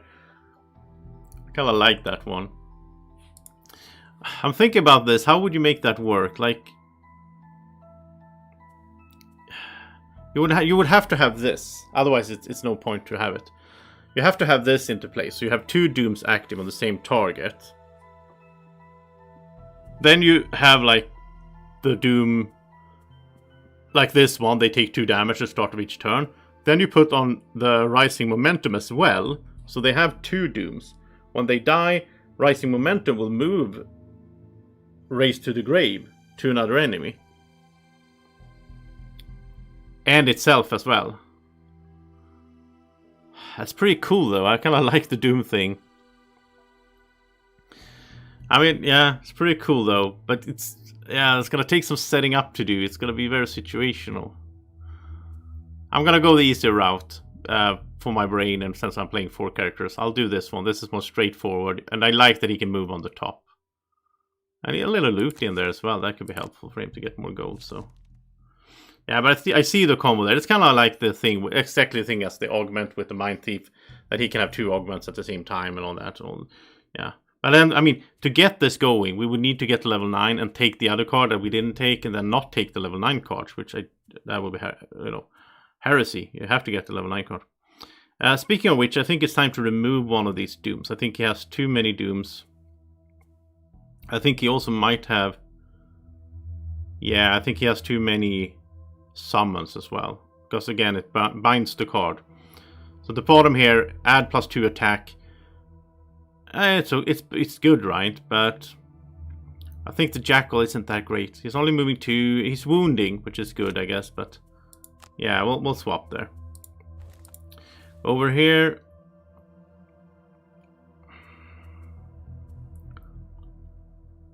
I like the stun, but I'd rather have him rolling stun. Having a +0 stun. He doesn't have any +0s, which is kind of funny. He could remove them all here. No, let's do rolling. I don't like to clog up the deck too much. So I'd rather have another rolling modifier. For Melissa, level 8.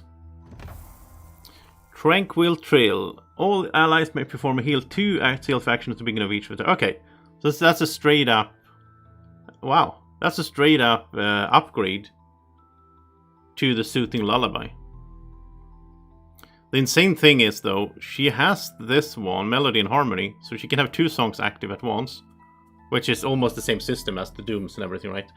So she could have both of these active for a heal 3, but that's not that strong. The main reason you want to have the heal at the beginning of each of the turns is to remove the negative effects, like wound and poison. So I really like taking this and replacing Soothing Lullaby. That's a little upgrade. Also, this part here we almost never use because put this into play early, right? Or we could go for this one here. One ally within range 3 may perform attack 2, target all adjacent enemies. Attack 2 is too weak though, I think. And the bottom is range 2, force all enemies in the target area to perform a move 2 action. It's cool, but it burns the card. No, let's take Tranquil Trail. And yeah, it does just it disarms, target all adjacent enemies. But most of the time it's in play, because like have it in play. So I think this isn't just an easy upgrade. It's not that exciting, but I mean, 2 is better than 1. And I mean, this adds up. Exactly like Kwang is saying here in the chat. In 5 turns, an ally can be healed 10 HP. I mean, super good together with summons. Also, yeah. Yeah, I really want to have Soothsayer together with the Summoner. I think that would be an interesting combo between those two. She can help moving the summons around. She can, you know, have the... And if I have that, I would have... Let's see, where is it? I would have this. I would have 2 songs. The healing and this one. All allies add +1 move to all their move actions and +1 range to all their ranged attacks. So, you know, like the plant, it only moves 1. It can move 2 and have extra range. Yeah, I think my dream team right now that I'm gonna try after the campaign is done is probably Dwacko, because it's so good.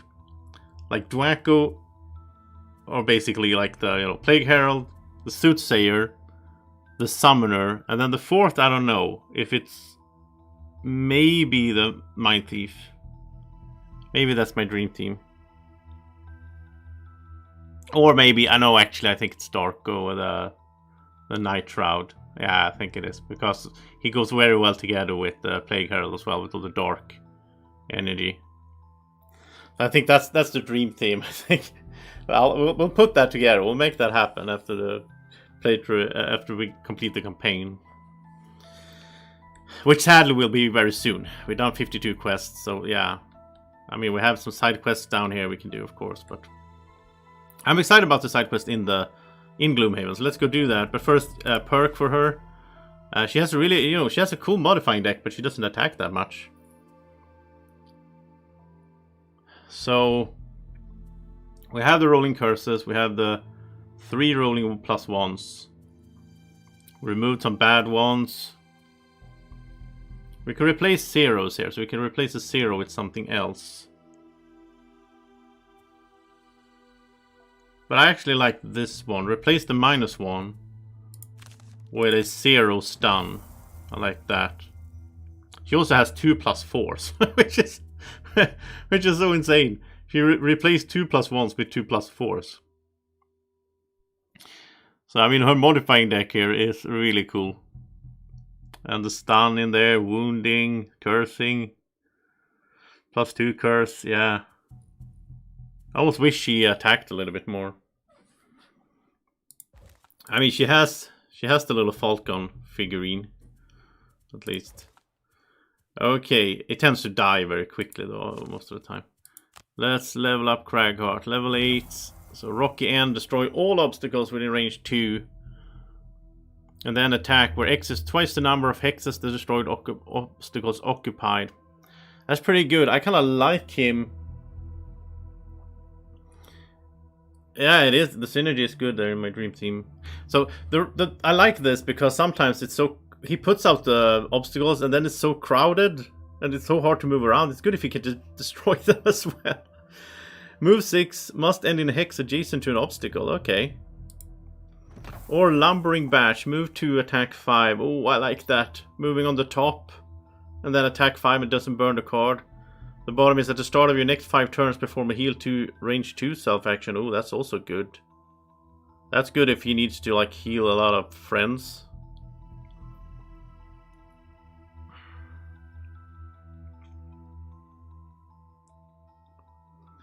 Yeah, that's an interesting balance. It's almost like they want Melissa to, or the Soothsayer, to have some summons, right? But she can only have like 2, I think, from items. So 3 if he has the staff, but that's one is not that great. Oh, this is a hard decision. I mean, yeah, Rocky End is a one-time use there. He already has good movement, I think. I like this one.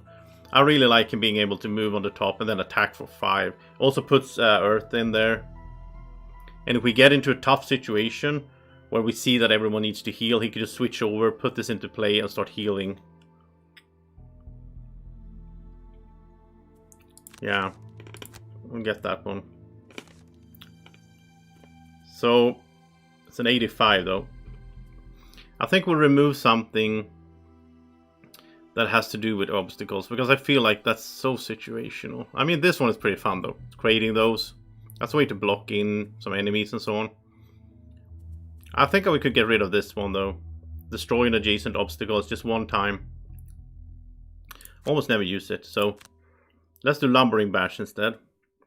For perks here, so he has Rolling Push, Rolling Earth, Rolling Wind, ignoring negative item effects, ignoring negative scenario effects. He removes his -1s. This is pretty cool. He can add 1 -2 and 2 +2. It's like more swingy. I don't like that. I don't like that at all. I'd rather just add 1 +2 here with Muddle. Yeah, so he has 3 +2s basically. And it's kind of annoying. This always shows. Can't get this little purple exclamation mark to go away. It just tells us that he's ignoring the armor there. Like the negative effect from the armor, but yeah, lumbering is gonna be sweet here. I just love that. That's like a base. I think I should add like something I should add to my. I'm gonna make like a 10 tips for Gloomhaven. That's one thing I should add. There's like move on top and attack on bottom. Like if you can get that, that's so handy. By the way, they updated the game. I forgot to mention this. They updated the games, so I think, yeah, they added friendly. Wait, did we just play on friendly? No. Oh, we did. I didn't even realize that. Oh, because of the update. What? No, we didn't. They didn't have 50% more health. They added deadly. And they added friendly, so they added 2 new difficulty levels. We've been playing on normal this whole time, right?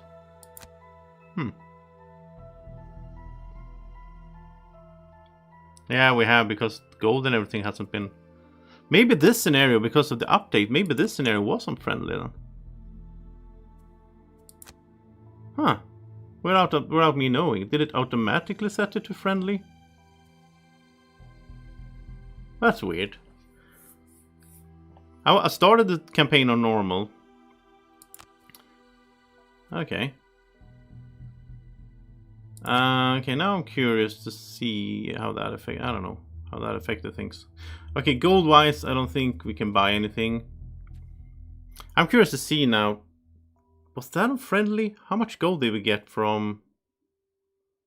Because on that you would get.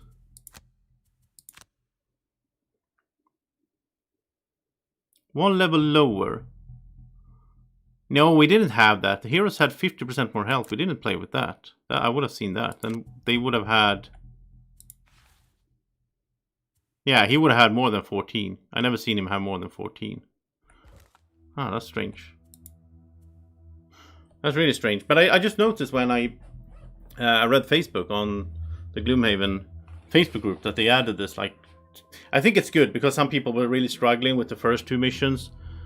So I like that idea that you can go to the friendly, just get through them, then go to normal or whatever it is you want to play on, right? Deadly though, I don't want to get that. Like it was already hard. You know, it's like the hard. I don't get why you would play the deadly difficulty. If you're suicidal or something.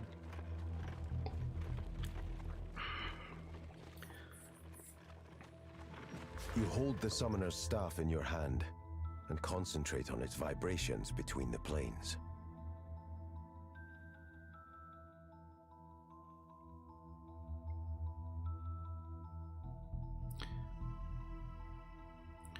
Oh yeah, it was set to normal. Yeah, exactly.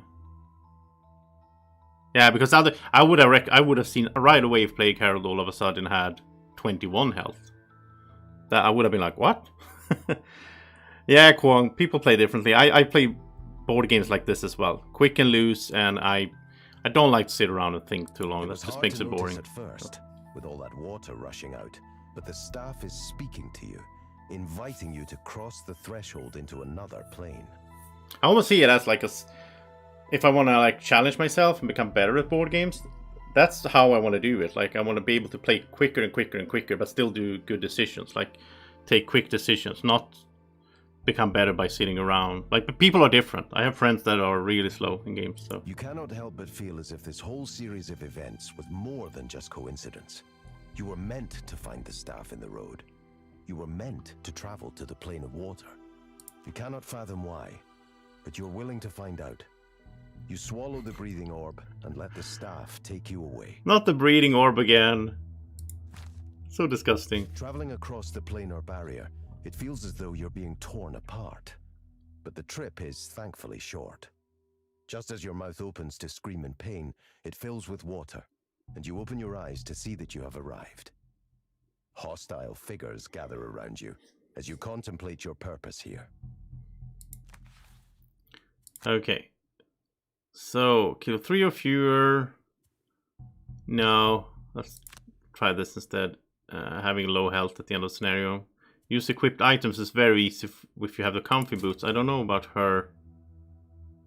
She would need to use 10. No, I don't think she can do that. I think that's hard. So gain 7 or fewer experience points instead then. And we're never doing this, use no items. I don't understand how to do that. I always have items with my guys. So yeah, we'll do that. I don't think battle goals is that important. Yeah, you also need to get more lucky with the modifiers and everything if you're playing on harder, right? I guess people like replay rounds and whatnot if they don't get the rest. Yeah, I don't know.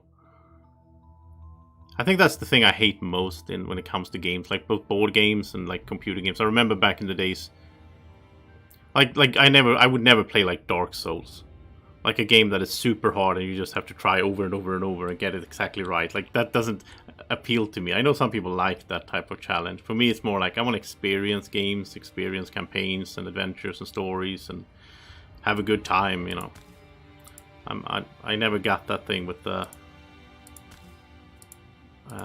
I don't get enjoyment from that. Okay, anyway, Ooze is back. It's been a while since we saw some Ooze. We also have the crab people. They walk like crab, talk like people. It's an elite. And Frost Demon, alright. Now let's do our classic curse thing here. Almost want to use the new card. Move to attack 5. I mean, that's awesome. Then it can have retaliation on the bottom as well. Attack 5, is that? I think that's like his strongest melee attack he has. He has attack 3. Yeah. It doesn't burn the card. That's gonna be my new favorite card to use with him now.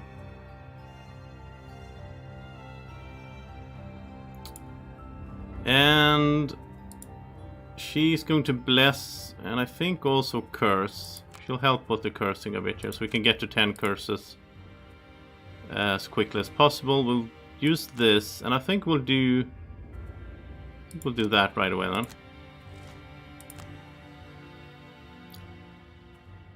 So he can suffer 2 damage every round. And it's gonna jump around later on. We're gonna put on the thing so it moves. Well, I almost died right away. Okay, you might not have time to put that on then. Alright. Double curse.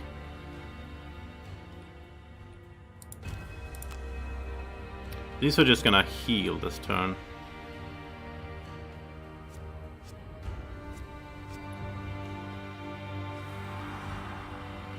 Oh, I forgot the bird. Should have put the bird out. No, I didn't do the bless yet. That's fine. Oh, I can do the bird. Now we can bless. She blesses herself. There we go. I think we'll do Ring of Haste as well. She has so many good, like, on the bottom things, which I like. There's not that many characters that have that. So she can force... You can force this guy to attack him because that will retaliate. That will be sweet. No, it might... Yeah, it kind of made the whole... Oh, I had... Why didn't you get... Oh, because he died. Yeah. Oh, well. The Doom was a bit wasted then, but it's okay. He's gonna attack, so let's have the retaliation on here. And why not get some gold while we're at it? Oh, it's a push, right? Ah, we don't need to push him. We want him to attack Kraghort for the retaliation.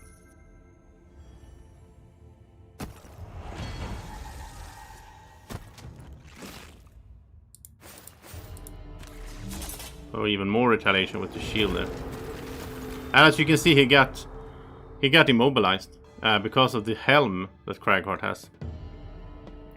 And we have strong earth. So when that happens, they get immobilized. It is very sweet. Okay, let's curse.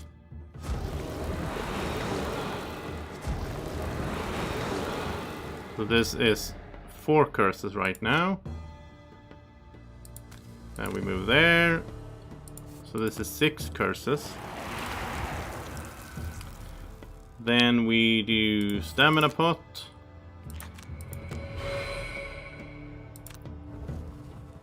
And Ring of Haste. And Baneful Hex. So that's 8 curses. Then Pendant of Dark Pacts, which does curse himself, but it's only 1. And then we do Ring of Haste for Creeping Curse. That is enchanted, so it's a double curse. Then you can move up here. And that's 10 curses, people, in the first round. What more can you ask for? And of course, Stamina Pot to get these 2 back, so they can do Baneful Hex next round, so they start taking damage from the curses as well. I'm very happy with the Plague Herald. Yeah, it's kind of annoying when you play Plague Herald, or I played the... especially I remember with the Suit Singer when I played the board game. And I went all curse on her deck. You have to shuffle the whole time. You have to shuffle in curses in the enemy modifying deck over and over and over. It's easier here. Okay. So, Baneful Hex, and I think Poison, 3 targets. And he needs to do some damage. That's probably good. And she should get the healing song going, I think. And an ally may perform attack 5. So she can have her own bird do the attack 5 with her super modifier deck, right? That's gonna be sweet.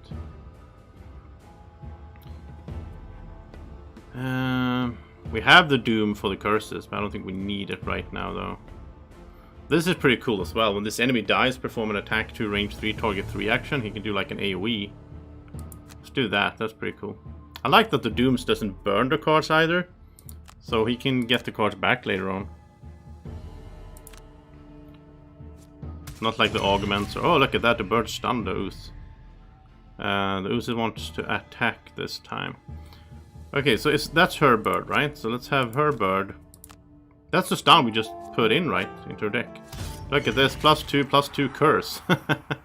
We didn't even need that curse. She's like a mini summoner, but a very strong version.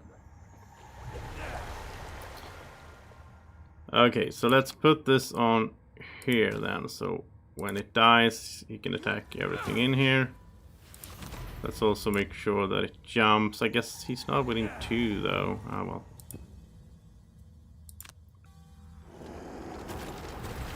And Kraghort heals for 2. It's so good they heal for 2 now. Ah, it feels almost OP. Okay, let's go over here. Sadly do some damage to friends, but it doesn't matter because they're gonna heal right on their turns. Then you can do this AoE thing with some power potion. You can't add the tremble blade because it's not a single attack, I guess.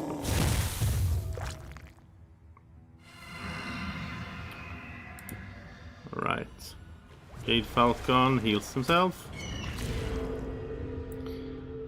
Yeah, I mean this, like, the songs feel so OP in a sense. Like, it's just passive, ongoing goodness. Curse the oozes. Curse use, not curse, poison. Here we go, curse. Baneful Hex. And that should be it. Stunned.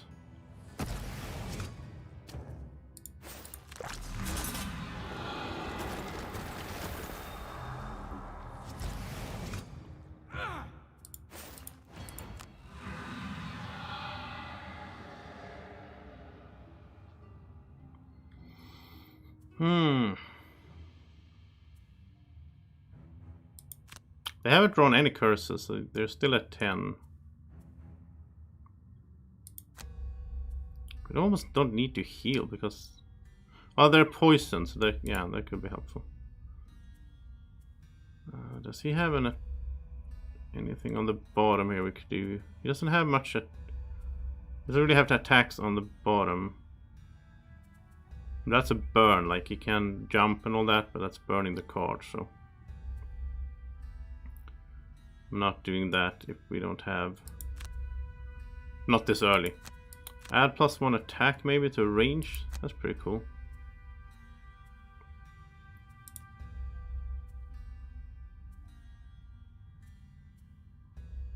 She could strengthen them. I kind of like this, having 2 songs active. And the bottom there is 1 ally may perform attack 4, so she can have the bird attack again.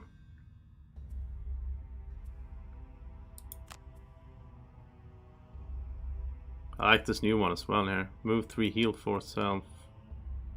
Can target a doomed. Okay.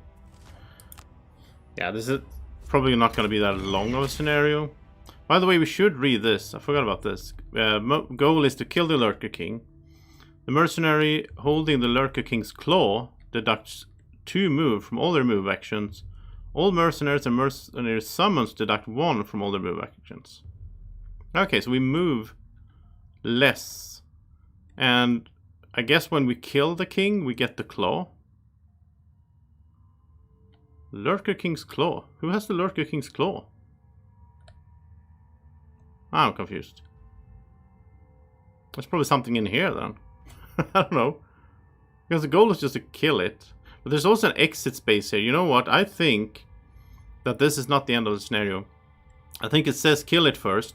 Then someone has to pick up the claw and get here or whatever. But I said this before, I don't like that they show this text now then. They should show it after we kill it. Like now we know that something's going to happen with the claw and everything. That's a little bit boring. I think they should hide that. It's just that in the board game this is how it looks. So they just ported the board game straight over. And I think that's the main flaw that Gloomhaven has, is the campaign book. How that's done, how it sort of spoils things for you. Oh, there's stun and poison. Okay.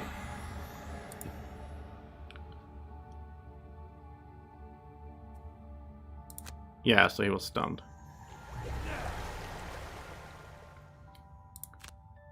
Okay, so he can now get a free attack, sort of, on this doomed guy. And let's attack the other one. Nice. Bless there. That was the bless he got from her, I guess.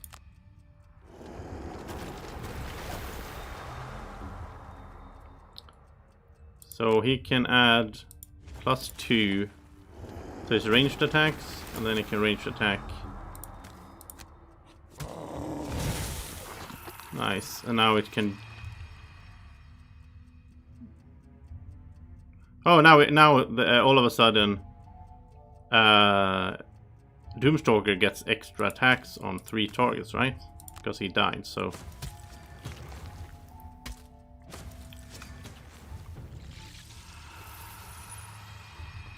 Yeah, I think they fixed that in Frosthaven. They kind of fixed that in Gloomhaven Jaws of the Lion as well a little bit. They made it better at least. I think they realized that it wasn't that great. Let's do 2 songs active. Because that way she can keep cursing when we get to the other room. And that's not her bird, right?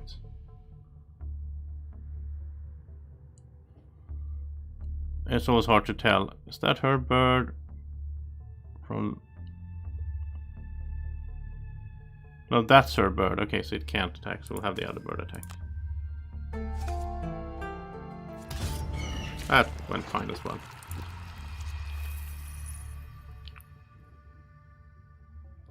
Yeah, you can use that app for Gloomhaven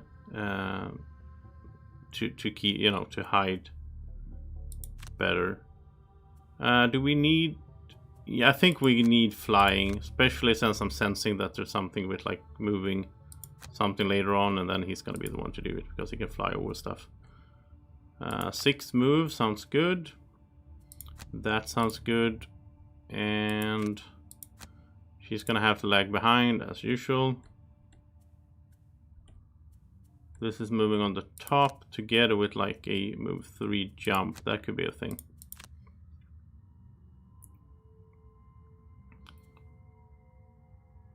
We could add move to everyone, I guess. You know what? Let's do that instead of the curse because they already have like 10 curses. I like the music there as well. So now everyone moves +1 and have +1 to ranged attacks.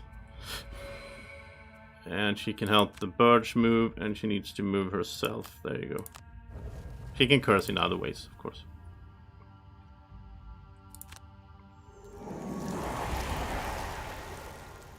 All right, let's go check out this Crab King.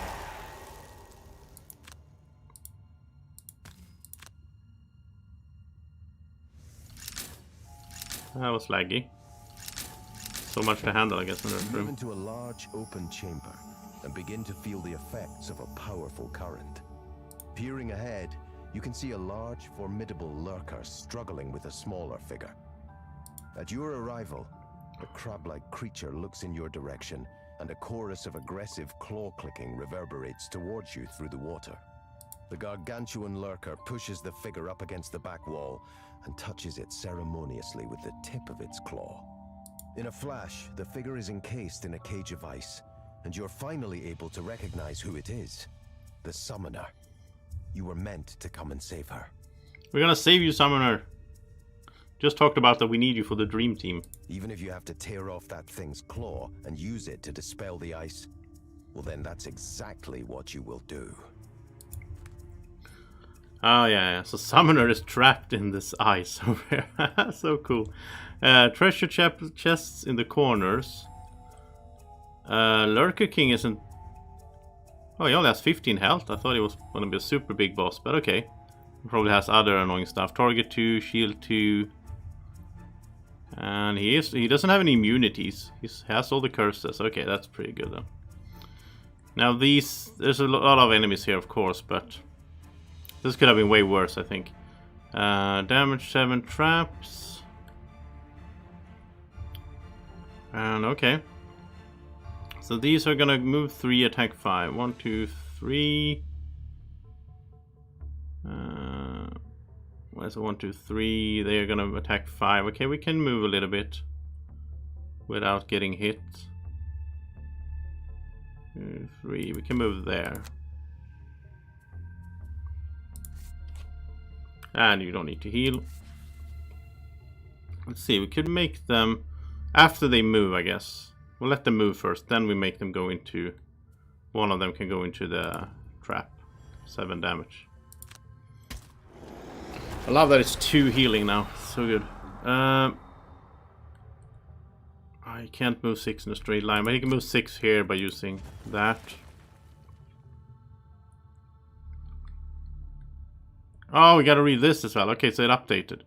Thanks, Corn. So, all mercenaries and mercenary summons are forced to move 1 hex in the direction of the current at the end of each round, unless they're occupying a hex directly behind an obstacle or wall hex in the opposite direction. If they cannot move because of another character, an obstacle, or a wall, they suffer 3 damage. Oh. Current flows away from the crystal and swaps from left to right every round. Mercenary... Okay. Wait, how am I supposed to understand this? So the whole room is flooded, I guess. That's why the obstacles are like this. So... how do we know which way the current is now, then? From left to right every round. So is everyone moving left now, I guess? And if you can't move left because there's something in the way, you take 3 damage. Then you're gonna move right. Okay, that's interesting. I like that they're trying to simulate that. So if we would go like here, then we can't move left, and he's gonna take 3 damage.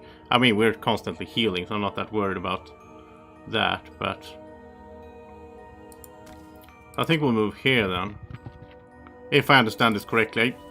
I don't know, like, in the board game it would be easy, I guess, but right now I don't really see how are we supposed to see... From left to... No. Away from the crystal. Okay, so basically backwards. And swaps from left to right every round. We'll see it happen. Kind of weird. That was really weird. So I was thinking to put some obstacles here. I wonder how that would work then. But let's do it anyway. Let's do it anyway. So like that.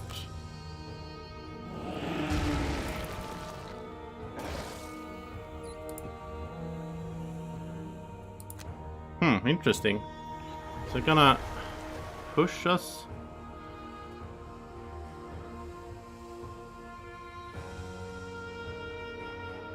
Away from the... yeah, I guess it's, you know, away from the crystal, sort of. Away from the boss, I guess.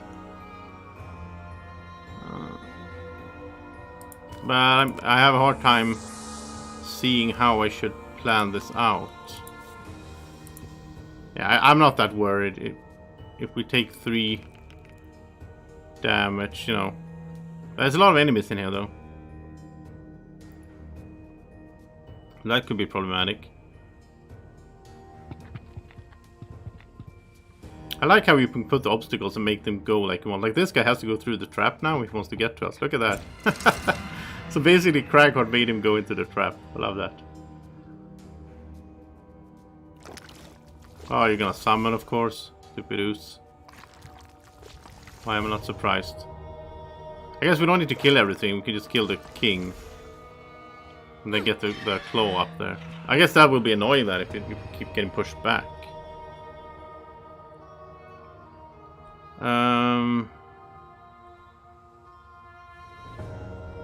Okay, I don't think we needed to move. Okay, let's... How are we doing on curses? Still full curses. Okay, let's immobilize those big guys then so they can't come over here.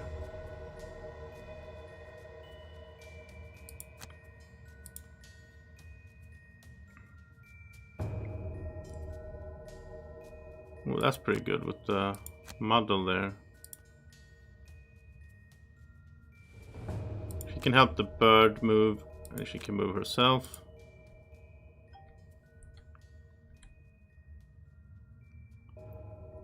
And I think we want the... Yeah, this is good. When the enemy dies, everyone performs a heal 2 action. That could be nice, I guess, then. Let's get the boar out as well. So let's see now. Do we need to move now at the beginning of the turn, or when is it? What did it say? At the end of each round. Okay, that didn't happen the first round though. Hope it's not bugged or something. That would be boring. Okay, let's have let's have the boss go into this trap. Why not? That's almost half his health, right? Just like that. And let's immobilize those two. And then shoot at... Well, we can shoot at both of them, I guess.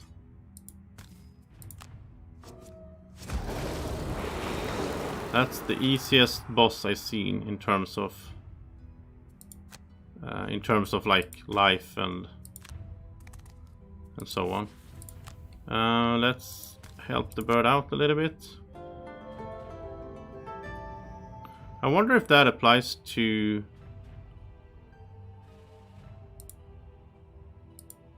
okay, what just happened? Oh, there we go. I wonder if that current thing applies to flying as well. It shouldn't, right? Like the birds and the plague heralds shouldn't be affected from a thematic point of view if they're flying above the stream. Oh no, we just got the bird killed. Oh, sorry, bird.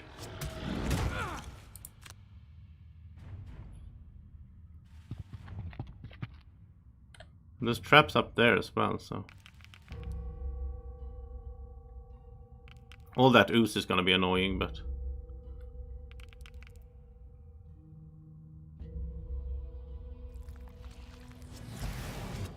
There's a miss, at least.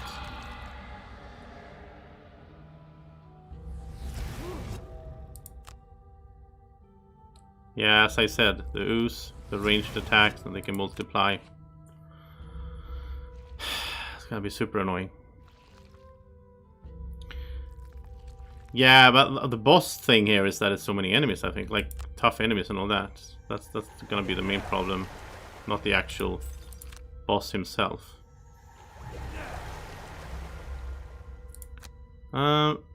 Let's get this on the boss then, because we will focus on him. So kill him, then everyone can heal. Let's get the little battle boar in here, the Pumbaa tank. That's good. Do we have cards? Yeah, we do. Stamina pot. Extra attacking there. And there. So now he's doomed, so we can do extra attacks on him and everything, right?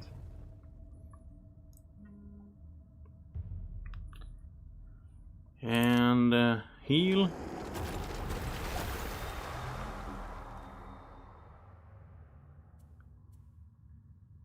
Let's see, range 2, so we need to get...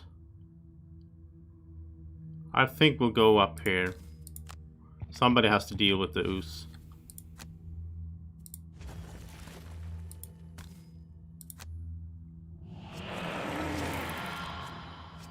The strategy for the ooze is, like I learned in this previous scenario there. No, I could have pushed. I didn't see the. Okay, I didn't understand the. Okay. Anyway, the strategy for the ooze is to get them down to 2 health and then just leave them be, I guess. Because then they will do their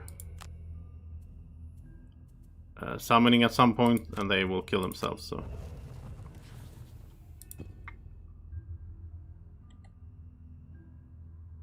And usually I like to try to block those so they can't summon, but I don't know if it's gonna happen in this one.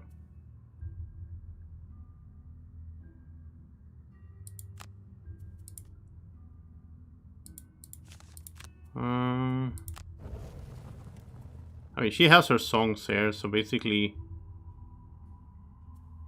she is just supporting now. Let's see if she could... Okay, she can strengthen, I guess. I would like him to do this, but I kind of want to have the... Yeah. I want to have the earth then. I don't really have a good way to get earth into the room with someone else. It's just him doing it. Should probably have a major mana potion on this guy, since he can... He usually goes quicker. Oh, on her actually, on the suit singer. She usually goes very quick. Okay, so let's hit the boss. Look at those rolling modifiers. Wounded him. start moving. So he's gonna die so everyone can heal. Everyone can heal for 2. And then it's also gonna jump, so it's gonna happen again when we kill the next thing. Which is super good. We didn't really need that heal now, I guess, but... So let's have it jump over here. So when we kill this one, we get to heal again. So if we start taking damage from the whole current thing, that's gonna be sweet.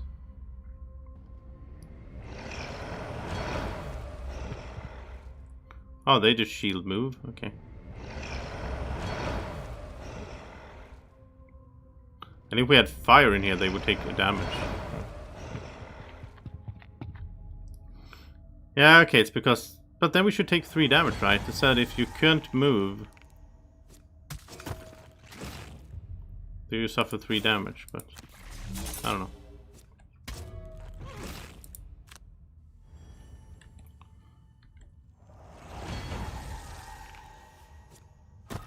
Oh, double? Come on, draw the curses. I gave you 10 curses for your deck. You should use them, guys. There's one.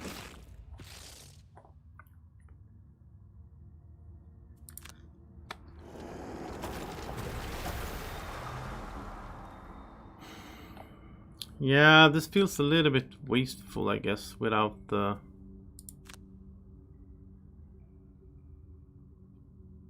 They have extra armor, so let's go this direction then.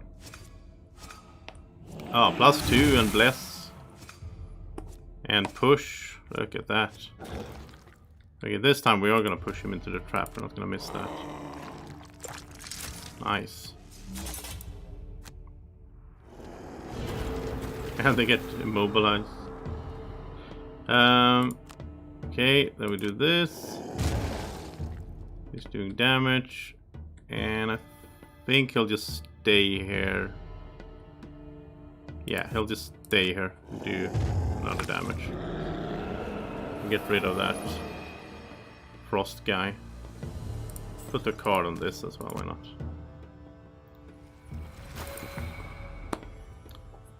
I think that's cool, like the black card. Like you got the black card from an assassin, you're like marked.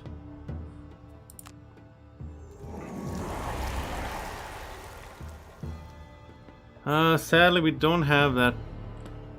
Is anyone poisoned? I don't think anyone's poisoned. Yeah, probably the obstacles help out there. Now this is a situation where I almost want to pull the trigger and do this. I think I will. So I haven't done this before on stream, so look at this, people. This is amazing. Now they're already cursed, but everyone will get wounded and cursed. At the same time. So, I mean, we also get wounded, but we heal at the start of every turn, so I'm not that worried about it. Otherwise, I would probably not do it, right? But that's how you can combine this card with the Suit Singer. Now, we also get cursed, but still, it's so, you know, it's way worse for the enemies since they, well, they already have 10, but, you know, if they didn't have any curses, they would go straight up to 10. And we would have a total of like 4 or 5. Because of summons, I guess. Oh, they healed right away. That's annoying. Yeah, I could have seen that coming, I guess.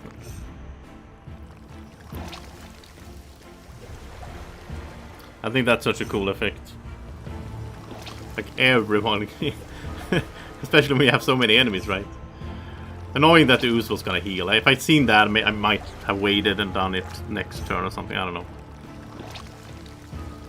They still take 1 damage before they heal, right? To start of the turn. She doesn't heal though. That's the thing. She doesn't. Her own thing. It counts for all her allies, so it doesn't work for her. Sadly.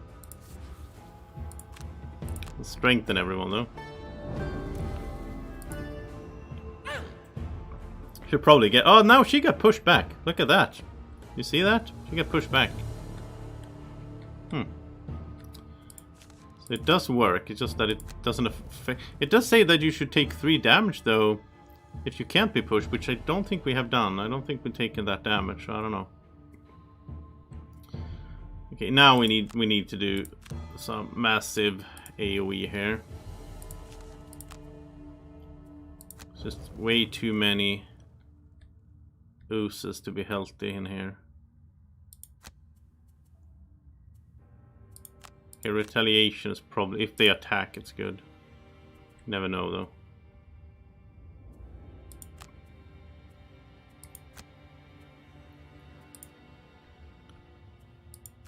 She's kind of struggling to even get in here, but...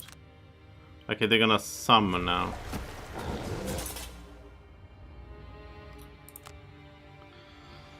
It's a little bit annoying. Because I don't think I can stop them that well.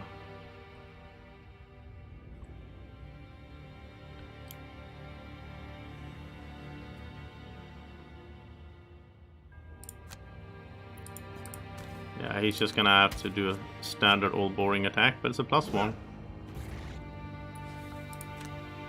He can just stay here. He doesn't really have any... Yeah, he needs to rest. So, heal away the wound. Let's see if he can he position himself better. Because he has his jump boots.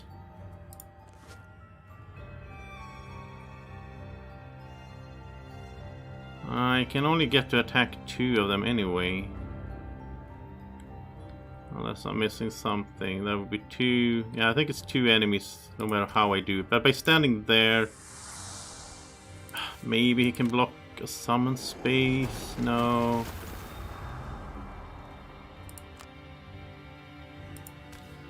Oh well.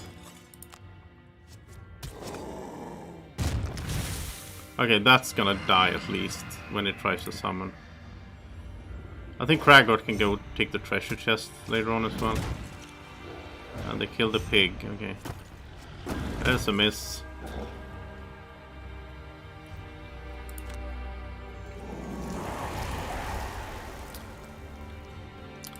Alright, let's poison a bunch of them.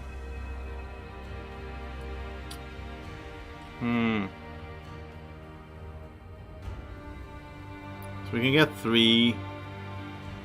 Yeah, it's 3 no matter how we do it.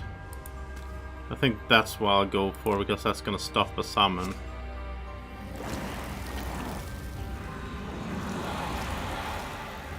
By doing this, of course. This guy can never summon, so...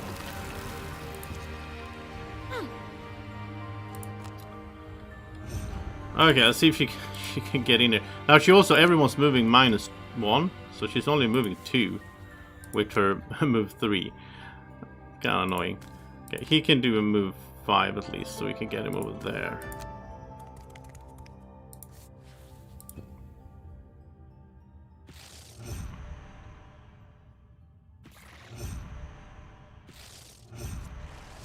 Yeah, they didn't have anything to attack. Oh, we moved him over there, I don't know. Here comes the summons. So annoying. At least they lose health. So the next one is easier to kill. Problem is they can also heal themselves. All that ooze.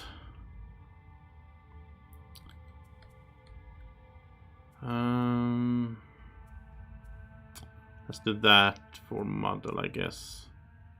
Let's start setting this up again so we can poison a bunch, then he can do his thing again. That's good for hitting multiples.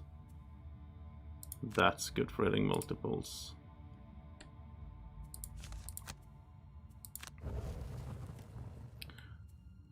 And I don't know, I mean, she doesn't really need to get in here and so on, but...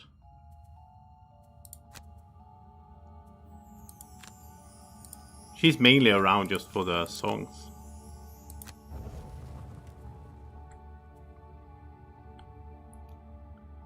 Okay, so he's doomed. Maybe do his AoE now then. Yeah, that's good. I'm a bit worried about timing for my next stream here, but we'll take it slow. Worst case, I'll start the stream an hour later or something. I don't want to stress it. Okay, I think he can stay here.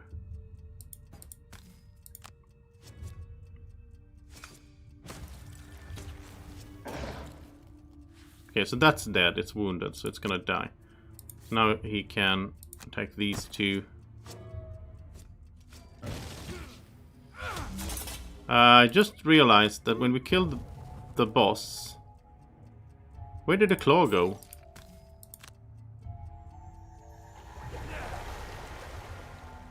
Did anyone see that? Like,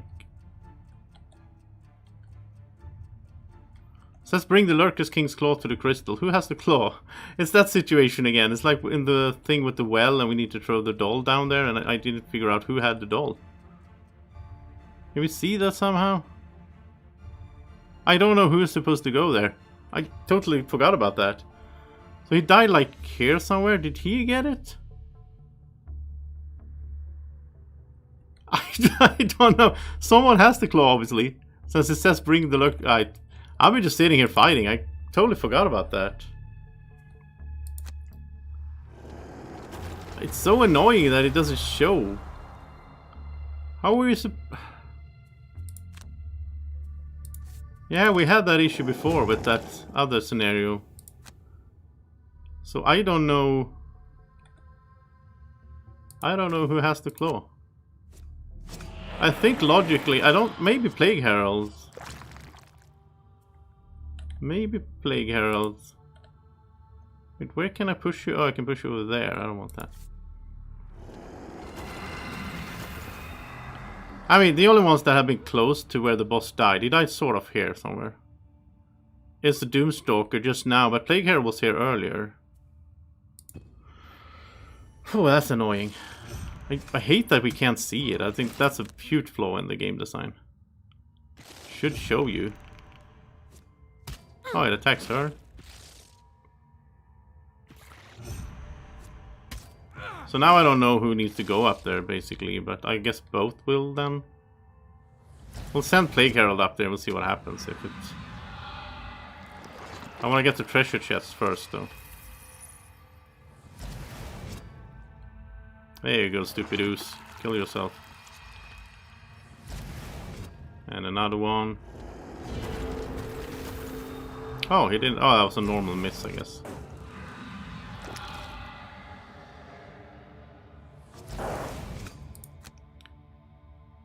Wait, can we see it between rounds? Can we see it somehow? That's the question. Yeah, so all of those are dead once they summon.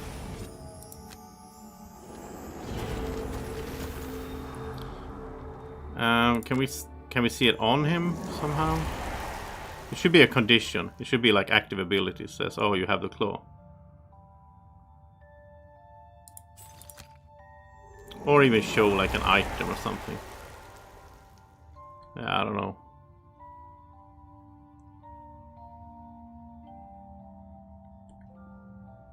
Oh, did it die over there? Oh, maybe nobody has the claw yet. That's an option as well, of course. That nobody picked it up yet.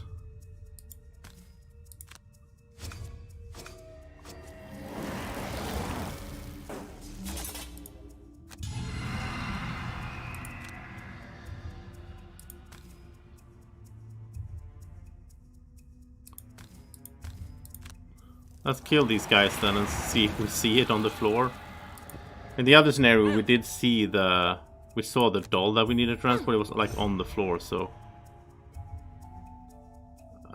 Okay, now you're kind of in the way, but okay. Curse this. Yeah, we need to refill curses now. Getting low on curses.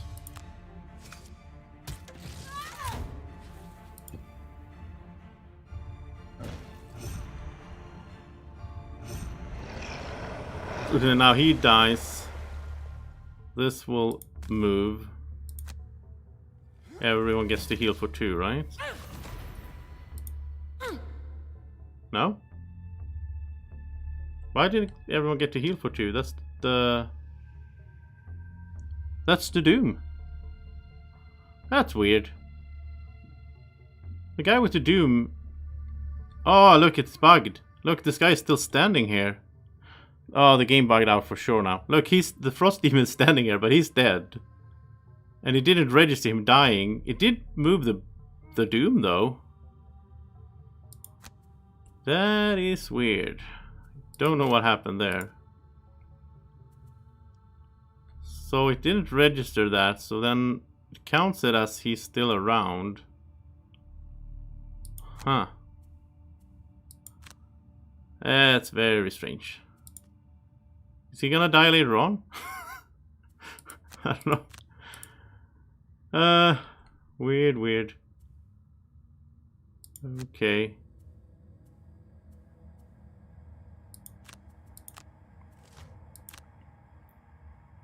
So now they're gonna summon, so a bunch of them are gonna die. So just make sure that everyone is on 2. But he's still there, the Frost Demon's still standing there. Even though he's not alive. That is so strange.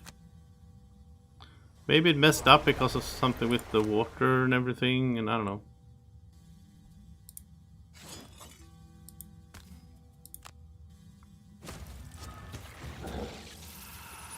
Okay, is it on the...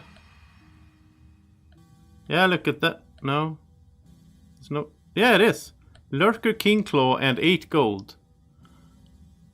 Okay. And holding it means -2 move. Okay, well, okay, then... That's fine, at least. I'm happy. Okay, now we get to heal. Okay, so it's kind of skipped this guy, but now everyone gets to do the heal.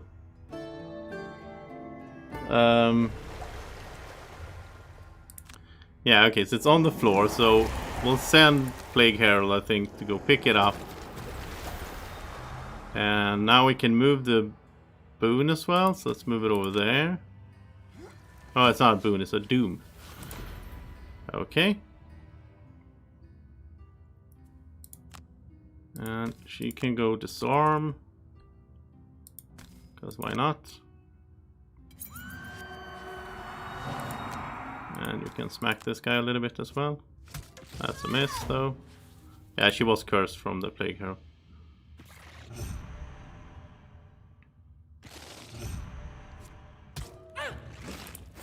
Oh, she can retaliate. Look at this.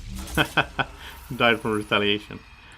Okay, so Plague Herald, you have a new job to do. First, you need to do some ooze control.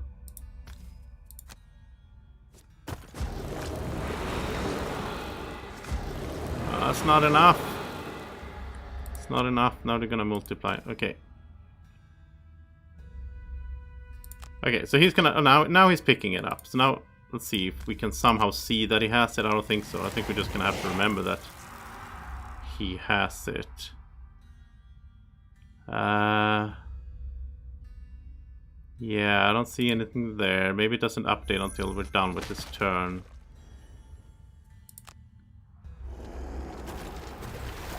Can we see it on the Plague Herald? No. So it's just like, they need to update the UI on that. It is very strange that you need to remember that. Oh, we can do this. Everyone adjacent takes a damage. Yeah, let's do it. Let's try to avoid. There we go. If we can avoid. Now everyone gets to heal again. Avoid summoning, that is worth it for sure. I love that Doom. I think we healed like 3 times. We should have healed 4 because look at this Frost Demon. He's just bugged here. He's just standing there. He should be dead as well. So if that had happened, we should have healed 1 more time. Let's go for the treasure chest up here. He's gone. Hey, it even marked him. It's like, it still thinks it's there. It's weird. Look at all these oozes dying now as well. Well, not all, but a few of them.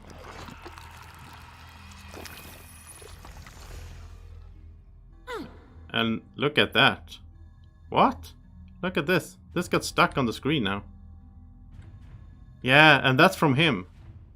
That was when he was supposed to die. And he had the doom. Well, this is the sort of downside, I guess, too. I love most things about this game and about having it in digital form, but those things doesn't happen in a board game. That's something we have to live with when we play it like this. Oh, she can make someone move 5, so she can make him move 5 and go quicker up there. That's good.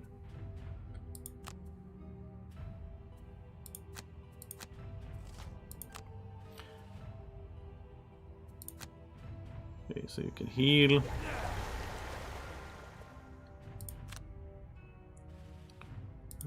Have him go for the other treasure chest. And we can even click. No, we can almost mark that guy. It's really strange.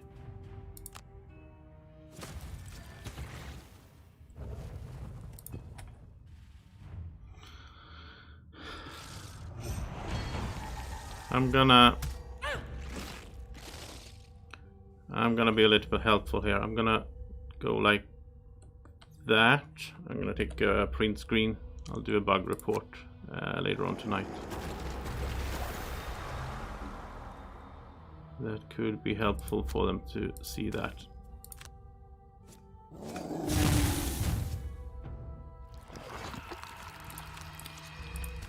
Okay, treasure chests.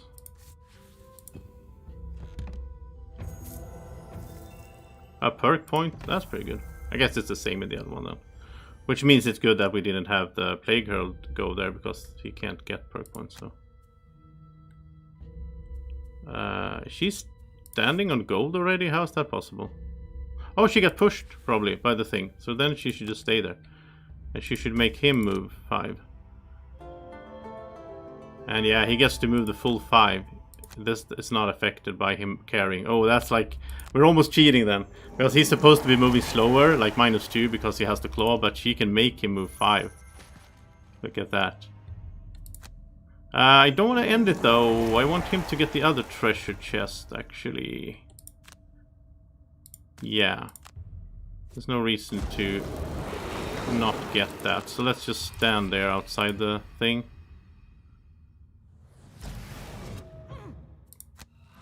Do one more round. It's amazing how, you know, this team is starting to come together really, right?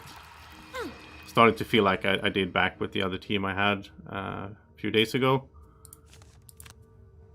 But, I mean, you go into the room and it looks really tough. It looks like, oh wow, this is gonna be a tough one.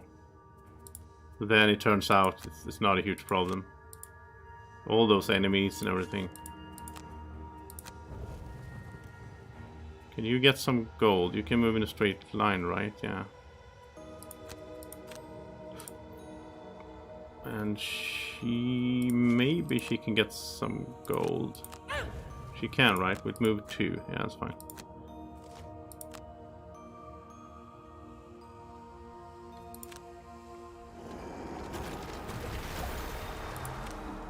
So he can move down there.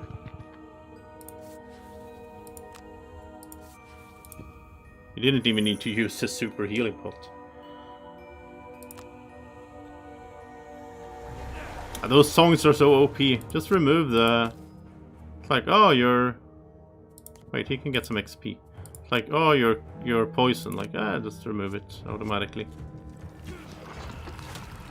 That's... Oh, there's no XP. There's only one target, I guess. So the perk point... Yeah, it is. Okay, that's good. I haven't really focused too much on the battle goals anyway, so...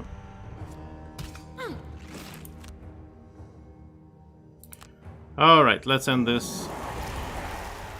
So I can grab something to drink before my next stream as well.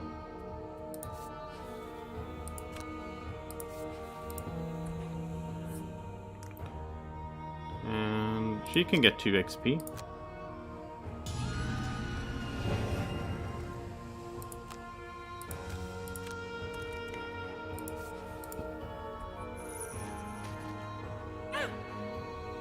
You touch the dead claw to the prison, and the ice vanishes. Yeah. I mean, in a sense, there could be an argument made like I should play on hard or whatever, because I'm running through some scenarios. But they vary so much as well. Some scenarios we have to struggle with, some are, like this one we had a lot of margin. Like, she had like 1 turn left though. And when she's gone, then the song stops, so... Like, if we had to go like 3 more rounds, I don't know, it could have been a little bit tricky, I think. Instantly, you find yourself back in your room, with the summoner in front of you. I was foolish in my studies and was captured, she says. You found the signs and rescued me. Please, keep the staff as a token of my thanks. As soon as you take hold of the staff, the terse Aether we got a summoner staff. That should be cool. Staff of summoning. What does that do?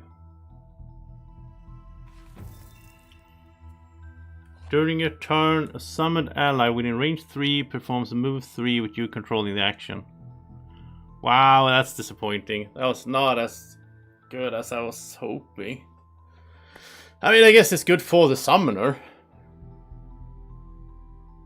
And maybe for Doomco, for like...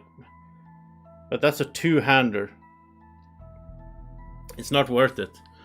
To once... And then you have to refresh it. No, it's not worth it. So we're going to give it to someone that's going to sell it. And I know Melissa needs a bunch of items. So we're going to give it to her. So she gets some gold from it. That's a little bit disappointing, but...